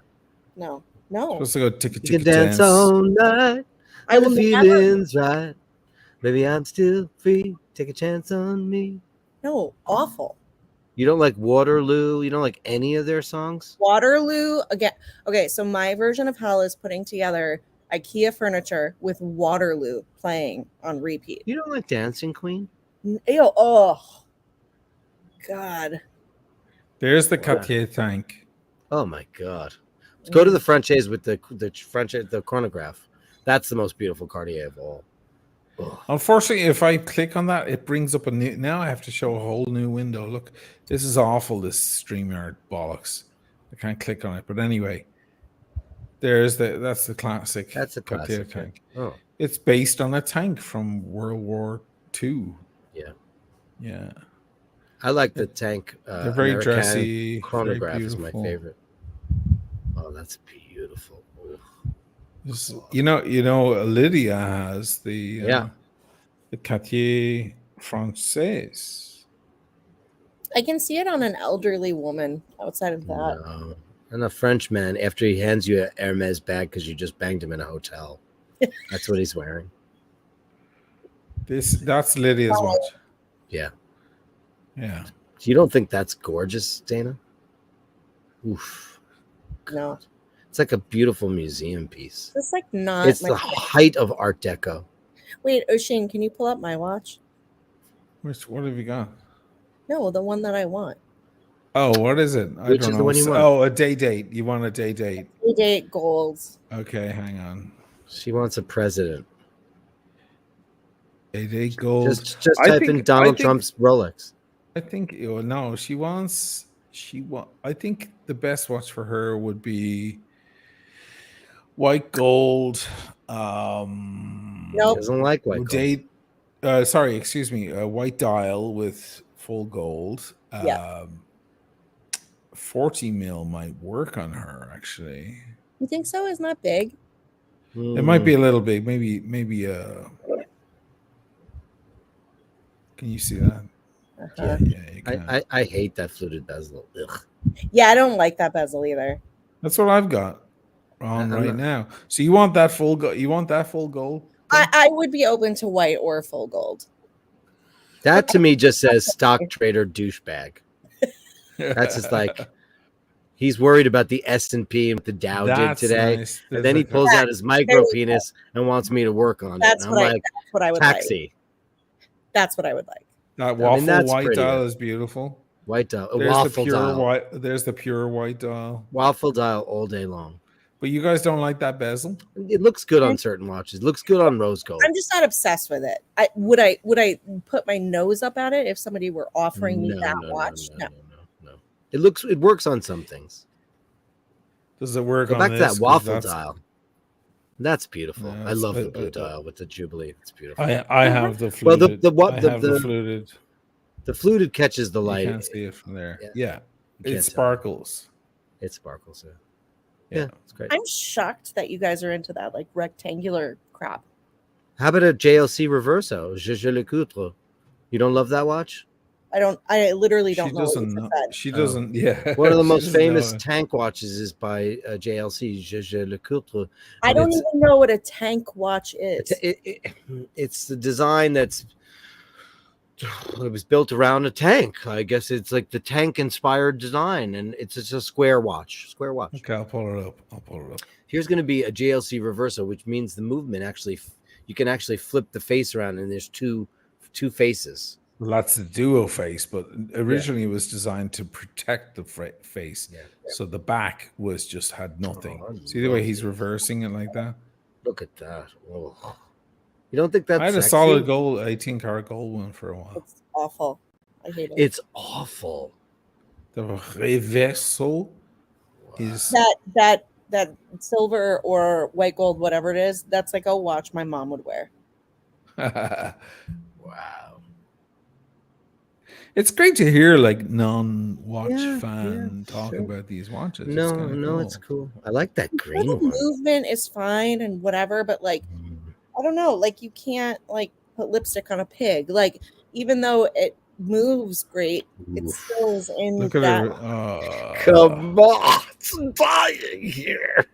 That's so beautiful. You definitely want to take that guy out of the hotel bar and fuck him. Come on. Look at that. Barf. Oof. Ew, and the lines on the top and the bottom. Oh, I love that. It's so Art Deco. You don't like Art Deco. It's Art Deco, yeah. No, I like Art Deco. That's gross. Whatever that is. Oh my god. And that's a proper reverso. So you see the back is it's nothing. So it was originally a sports watch. Right. And that's to protect the watch by turning it around while you're playing your polo or whatever you're playing, you know, you're on horseback. Wait, someone's saying, show me a Cartier Divan something. Cartier Dion. Oh, OIS. That's a shame. Oh, He's saying. I thought there was part By of the way, guys, if you're gonna call him Mush, call him USH. USH. We all do. That was Whoosh. Yeah, whoosh.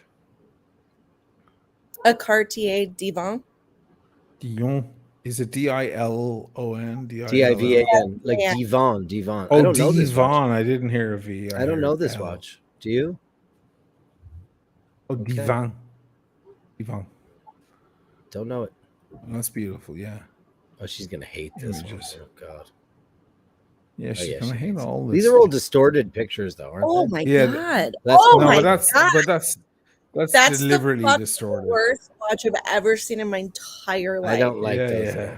Oh my god! I think they did it deliberately Oh! just to free. That looks like we represent the Lollipop Guild, the Lollipop Guild, the Lollipop Guild. That's awful. We wish to welcome you to Munchkin Land. That's what it looks like. That's the greatest thing I've ever heard. Oh my As god! coroner of ours, I say, I've thoroughly examined her, and she's not really merely dead. She's really most sincerely dead.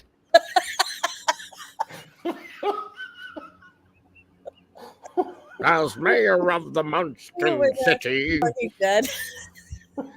I know that movie upside down. Oh my god! This is so much. Oh my god! It looks like a Munchkin watch. We That is- represent the lollipop. The Lollipop Guild, the Lollipop Guild. And we represent the Lullaby League.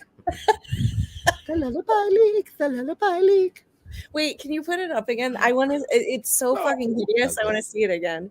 Okay. Yeah, it's not a great looking watch. It looks Like, like I didn't even know that ugly a watch existed. Oh, there's a lot uglier than that, darling. There's a lot of Really? crazy Is shit. that weird? Oh man, if you saw half the stuff, you know, you want to look at Richard Mille. You want to see some crazy. Oh. Show her a ugly Richard shit. Meal. Show her Yes, a Richard. I'd love to. Yeah, I'd love to see what like a watch novice thinks. No, I want to see that grow. Yeah. We Ugh. represent. This is a guy that's been using his penis pump far too long. That's what that is. That's the companion to his The lollipop mangled girl, the manhood. lollipop girl. Oh my god, it is. Lollipop girl. His face is. He has a really low forehead. Who does? He's got the person who owns this. It's all scrunched. Oh His yeah, face he's is- Oh my god, what color is that? Oh my god. That's lovely. That's like flesh. It- Flesh for What color? fantasy. Oh, that- they have one with diamonds. They have one with Oh, diamonds. that's even better. It's even better. Ladies and gentlemen, I give you God. diamonds with burgundy leather, or with crocodile. Oh, Ugh. there's a super ugly Oh one. my god. Oh wow. She also You know has that's one of quartz those- too. She has one of those Mary Kay cars where you sell enough Mary The pink Kay. Cadillac. Yeah, they give Yeah. you a car. They give you a pink Cadillac. I Yeah. take the pink Cadillac. So this is Richard Mille. These are some of the most expensive watches in the world, Dana. Are you kidding me? It Yes. looks like Pez. Okay, What? that is that's the classic RM11, the rose gold RM11. That is about, guys, help me out. What is it? Is it 500,000 now? It's well probably over more. that. It's like 700. Yeah, probably Fucking more. hideous. It's Yeah, the it ugliest is. ever. Wait, Yeah. how much is that, you think? But $750,000. Some Fuck of them are, yeah. Yeah. Off. So when you flip it over, you get the candies come out of the bottom. Is it Because it's a Pez. Yeah. You It's a just flip Pez. it back and then Oh my you God. just These are some of the most expensive watches in Yeah, the world. that's the tennis that's ball. a super expensive. That's a Are they made of RM1103. plastic? that's Gold red plate? hots. There's one that's pure white that's $1 million that Post Malone has. It's All a right. million. It's a Yeah. $1 million. There it is. That's Post Malone's watch right there. I mean, that one's Post better. Malone just welcomed a child because somebody banged him. I'm gonna say I don't hate Post Malone. I bang him. Really? Well, he's Come he's a nice guy. I like the way he He's says physically sir. super unattractive, though. He's super Sure, attractive. isn't He it? seems real nice. He does I seem like a nice guy. Girls are funny. Look at that. Look, He made me you buy a laugh. beautiful suit, beautiful shoes, And then you have that and then monstrosity. you put that monstrosity. I do have on that your shirt, wrist. though. I have that exact By the shirt. way, guys, sorry that I keep moving. I'm like the sun is chasing me, and I'm like Yeah, I running. saw that. It's kind of cool. sorry. It's adding light and Sorry. it's these adding watches are light all and hideous. Yeah. By the way, I would have no qualms with going down to Canal Street and saying, "Do you have any Richard Mille?" Giving them $50 and then wearing it because it's just wear as it good. because who cares? Who cares? Like prove it's not Wait, real. wait. Look I have a around. new version of hell. Putting together IKEA furniture, While wearing Richard Mille. listening to ABBA while wearing one of the earlier watches you just Yeah, showed. it's hideous. The RM11. I'm gonna go down to Canal Street and see if they have any fake Richard Milles, and I'll bring them on the show. How's Well, that? you know what? If you just create everything else, like you come to Venice, you stay at the Daniele or the Man, or we go out to the Excelsior. You wear your best suit, your Valentino suit, or whatever you've got, and put then on you a put fake that watch. on. Then it's sold. The problem with fake watch wearers is quite often they're stupid skateboard kids with a a Rolex Batman, and people are like, that ain't fucking real. Let them live. They're 22. That's fine, but you can sell. People will think if you wear that white Richard Mille and you're at the Excelsior with a nice suit on, you're checking in, they're going to think that's the $1 million thing. They have no reason not to think. And they're gonna come and they're gonna lick your hold for that. Honestly, like as a normal human, if I saw that while checking in to the Excelsior, which I do along very wealthy people, and I am not wealthy, looking at that watch, I'd be like, God, that's so nouveau riche. Well, it is absolutely 100% nouveau riche. That's what Richard Mille is. It's not, Look at that. Yeah, these are gross. So what is that orange? Like someone came up with that idea and then someone else approved it.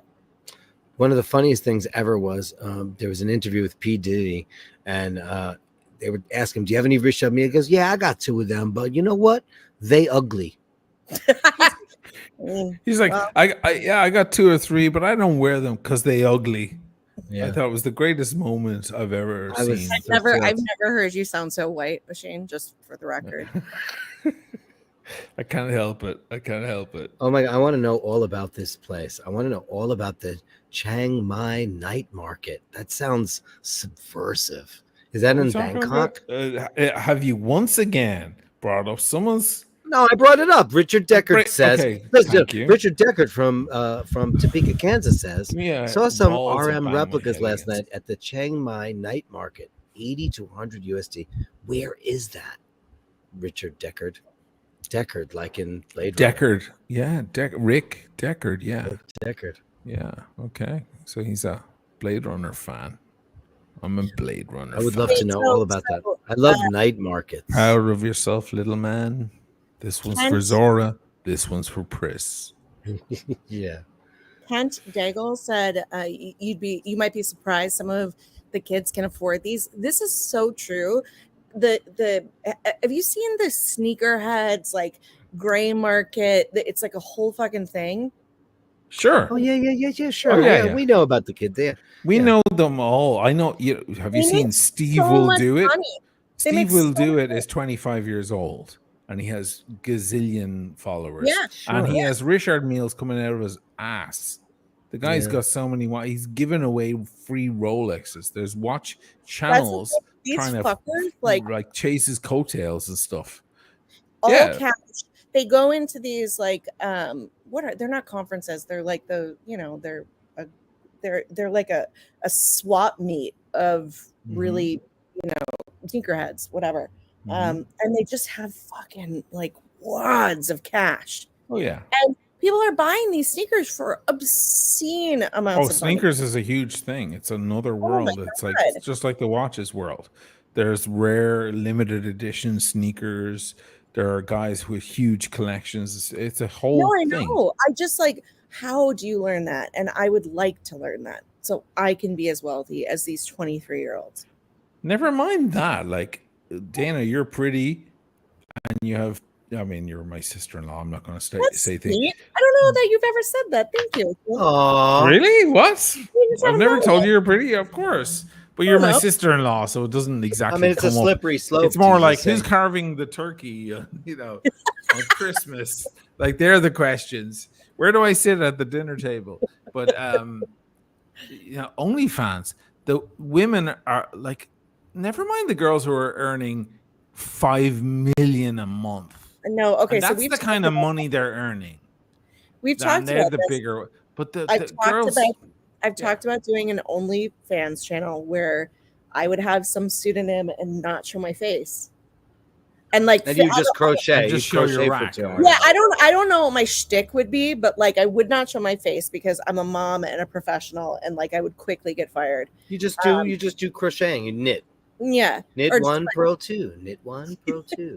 Thanks for viewing. Knit 1, purl 2. Yeah, you And you basically and then you just fix your bra every now and then. Go. Oh, Yeah. You're warm actually today. you're actually knitting the sweater that you're wearing.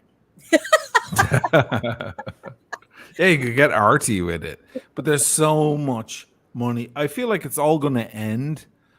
Like, there's going to be some law or something, and somebody's going to shut it down, and everyone's going to look back and go, "Wasn't that great that we all made so much money?" Like, girls are out there in the porn industry getting rogered by 18 dudes, and they're not earning the same money as some other girl who's a gamer, right? Who's eating snacks. I know. And going, "Hi, How about guys." Breadface? Remember Breadface?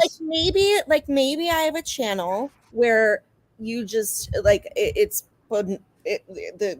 shot is below my neck and I just eat cucumbers and you don't see it. I'm not a girl, but I did a Cheetos video and it went nowhere.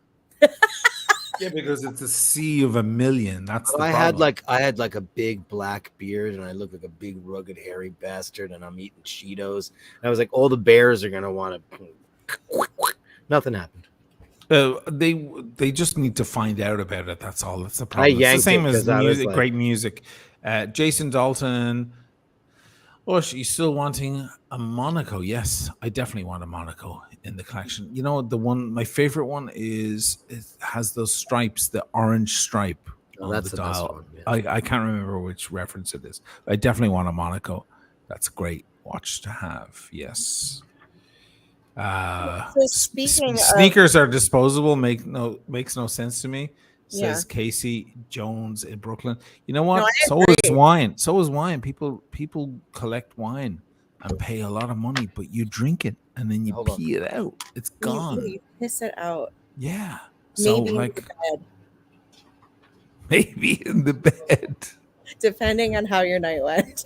Boston Collector, I have to pull up something because you've been saying a lot of stuff. They don't actually make much money. They just live in their mom's basement and use credit. They're all getting screwed now. Crypto kids are taking it hard. That's a little dark. I've seen a lot of interviews with some of these girls. They're making money. They are. They do make money. But a lot of them do live in mom's basement, and that's how they get the start. Like, no, a lot but it's of fine. Like, YouTubers get their start I am that a way. professional. Like, I have a job. I just maybe you watch me do dishes, but from the neck down. Right. Well, there's plenty of dudes. The world is big enough that there are enough guys into that. I'm sure Mafia Boss will spread his. Okay, that's good. Thanks for that. I usually bring up your. I'll think twice about it the next time. I didn't even see that. But you know what I did want to bring up, and I forgot about it earlier. I know we've gone into some other whole of conversation, but did you guys hear about this guy who worked at Burger King in the Why are you laughing? This sounds good already. He works at Burger King. No, it's a wholesome story. This guy worked in the Burger King at the Las Vegas airport for 27 years, and his coworkers gave him this like goodie bag to congratulate him. It was like a bag of Reese's Pieces and a Starbucks cup. He had never missed a day of work in 27 years. Never missed a day of work. Single father.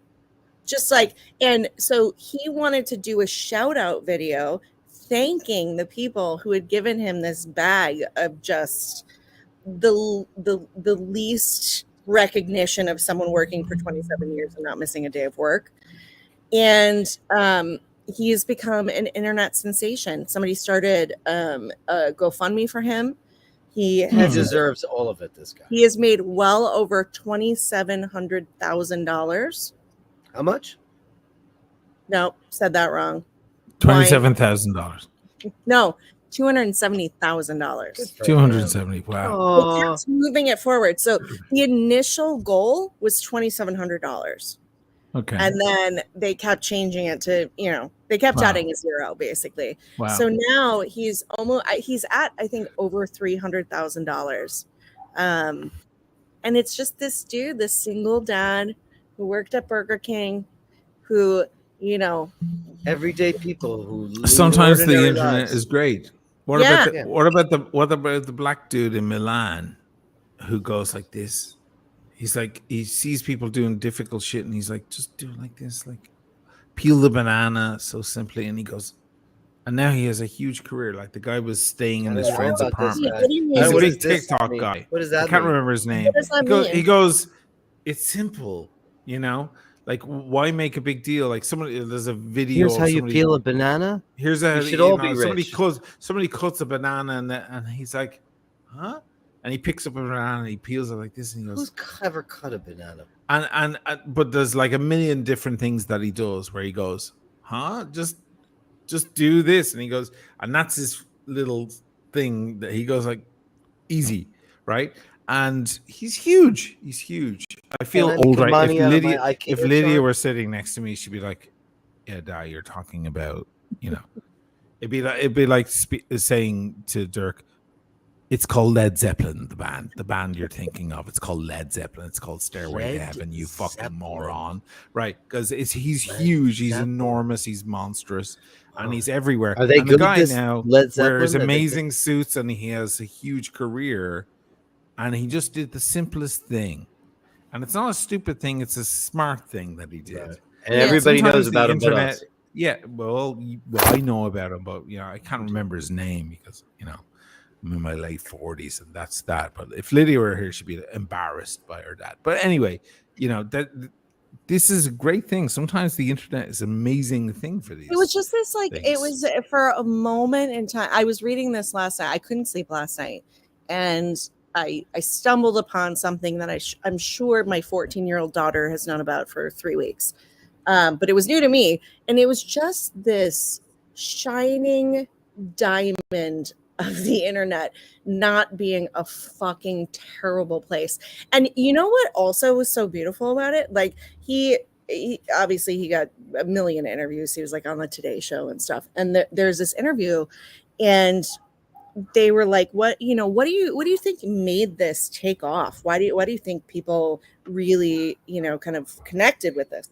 He said, I don't know. Like I put up a shout out video on Instagram because I really appreciated that my team did this for me on my 27-year anniversary. A lot of people don't get recognized for anything. And he goes, I still appreciate it. That Starbucks cup, it's in my hotel room right now. It was just like, oh my God, he's just the sweetest man. And now he has $300,000 and growing. And the only thing he wanted to do with the money was go visit his grandkids. Oh. It was just like this heartwarming, like there's so few heartwarming. In Samaritz. It was heartwarming. It was beautiful. This guy. All right. That's where the money should go. That's where it should go. Let's wrap it up, guys. That's 3 hours of banter. Oh, is that too much?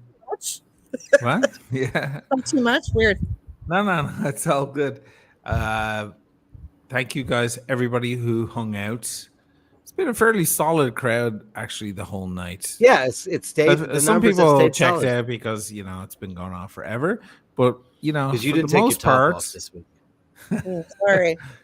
No, it's a good, lot of actually. you have held on, and it's great. I'm glad you enjoyed it. I'm getting a lot of messages saying, Nice. thanks for the company and the Thanks fun for our and Dana. something to listen to in the background while you're building IKEA furniture and so on. That's all good. Thanks, Dana, all the way over there in LA on the other side we're on opposite sides of the planet. We Can you are. It imagine was that? lovely. Thank you for having me. We'll have you back We as loved soon having as you. you want to be back anytime. Aw. Dirk, my man. Next week. Next week. Yes. Same bad time, same bad channel. Same Yes. bash time, same bash channel. Ooh. Yes. Saturday night. 6 Saturday p.m. night your time. Night. God, how many Saturday night songs are there? What's the Dude, best Saturday night song? Saturday. I just thought of Tom Waits. Looking for the hottest Saturday night. Because I'm a Tom Waits fan. No one knows that song. I think they know SATURDAY night. They know that one. And they know. You know what? Zan Atelier said a very good thing. Please upvote. I never asked for this shit ever. Have you ever heard me say this? Well, it's ever, iBashers, guys? so please like and subscribe. Yeah, and subscribe on iBashers channel because it's going out on two channels right now. It's Timeless Watch channel and iBashers. Yeah. And honestly, I would rather just move it over to iBashers because we're not really talking about watches. So go over there and subscribe, guys, and upvote and give us a little bit of a hand so we can get up there and continue this fun. Saturday night songs, I can't think of others. Yeah. And Dana will accept a gift of a beautiful date just. Yeah. Oh, yeah. If you would like to, if anybody out there, any of her fans want a super chat, $30,000 watch, I would be open to it. Just saying. Hey, they give it to Tim Wright, and no offense, Tim, but you're a dumpy pumpkin. Yeah, but they love him. But they love him, you know. Thanks, guys. This was we don't great. e-bag, but we could. Link it, dude, says someone. You know what? He's right. I should link exactly the iBashers. Is it here? Saturday, have you seen my mate? Tell me when the boys get here. I'm gonna light another cigarette 7 o'clock in honor of rock. Diggler. Get a belly full of beer. Dirk Diggler is great. We love him. He's hey, man. He's a pain in our ass, but it's a good pain. It hurts so good. We love him. It hurts so good. There's the link, guys. iBashers. Go over. We bash everything out. Come over. Nothing really to do with watches, but we can talk about watches too. Like we can talk about Madonna's fake ass. We can talk about anything. Sure. You know, music. Bring that up when we're ending it. So many things to say about that. So many things to say about Madonna's fake ass. All right, we'll hold it for next week. Okay, guys. Namaste, motherfuckers.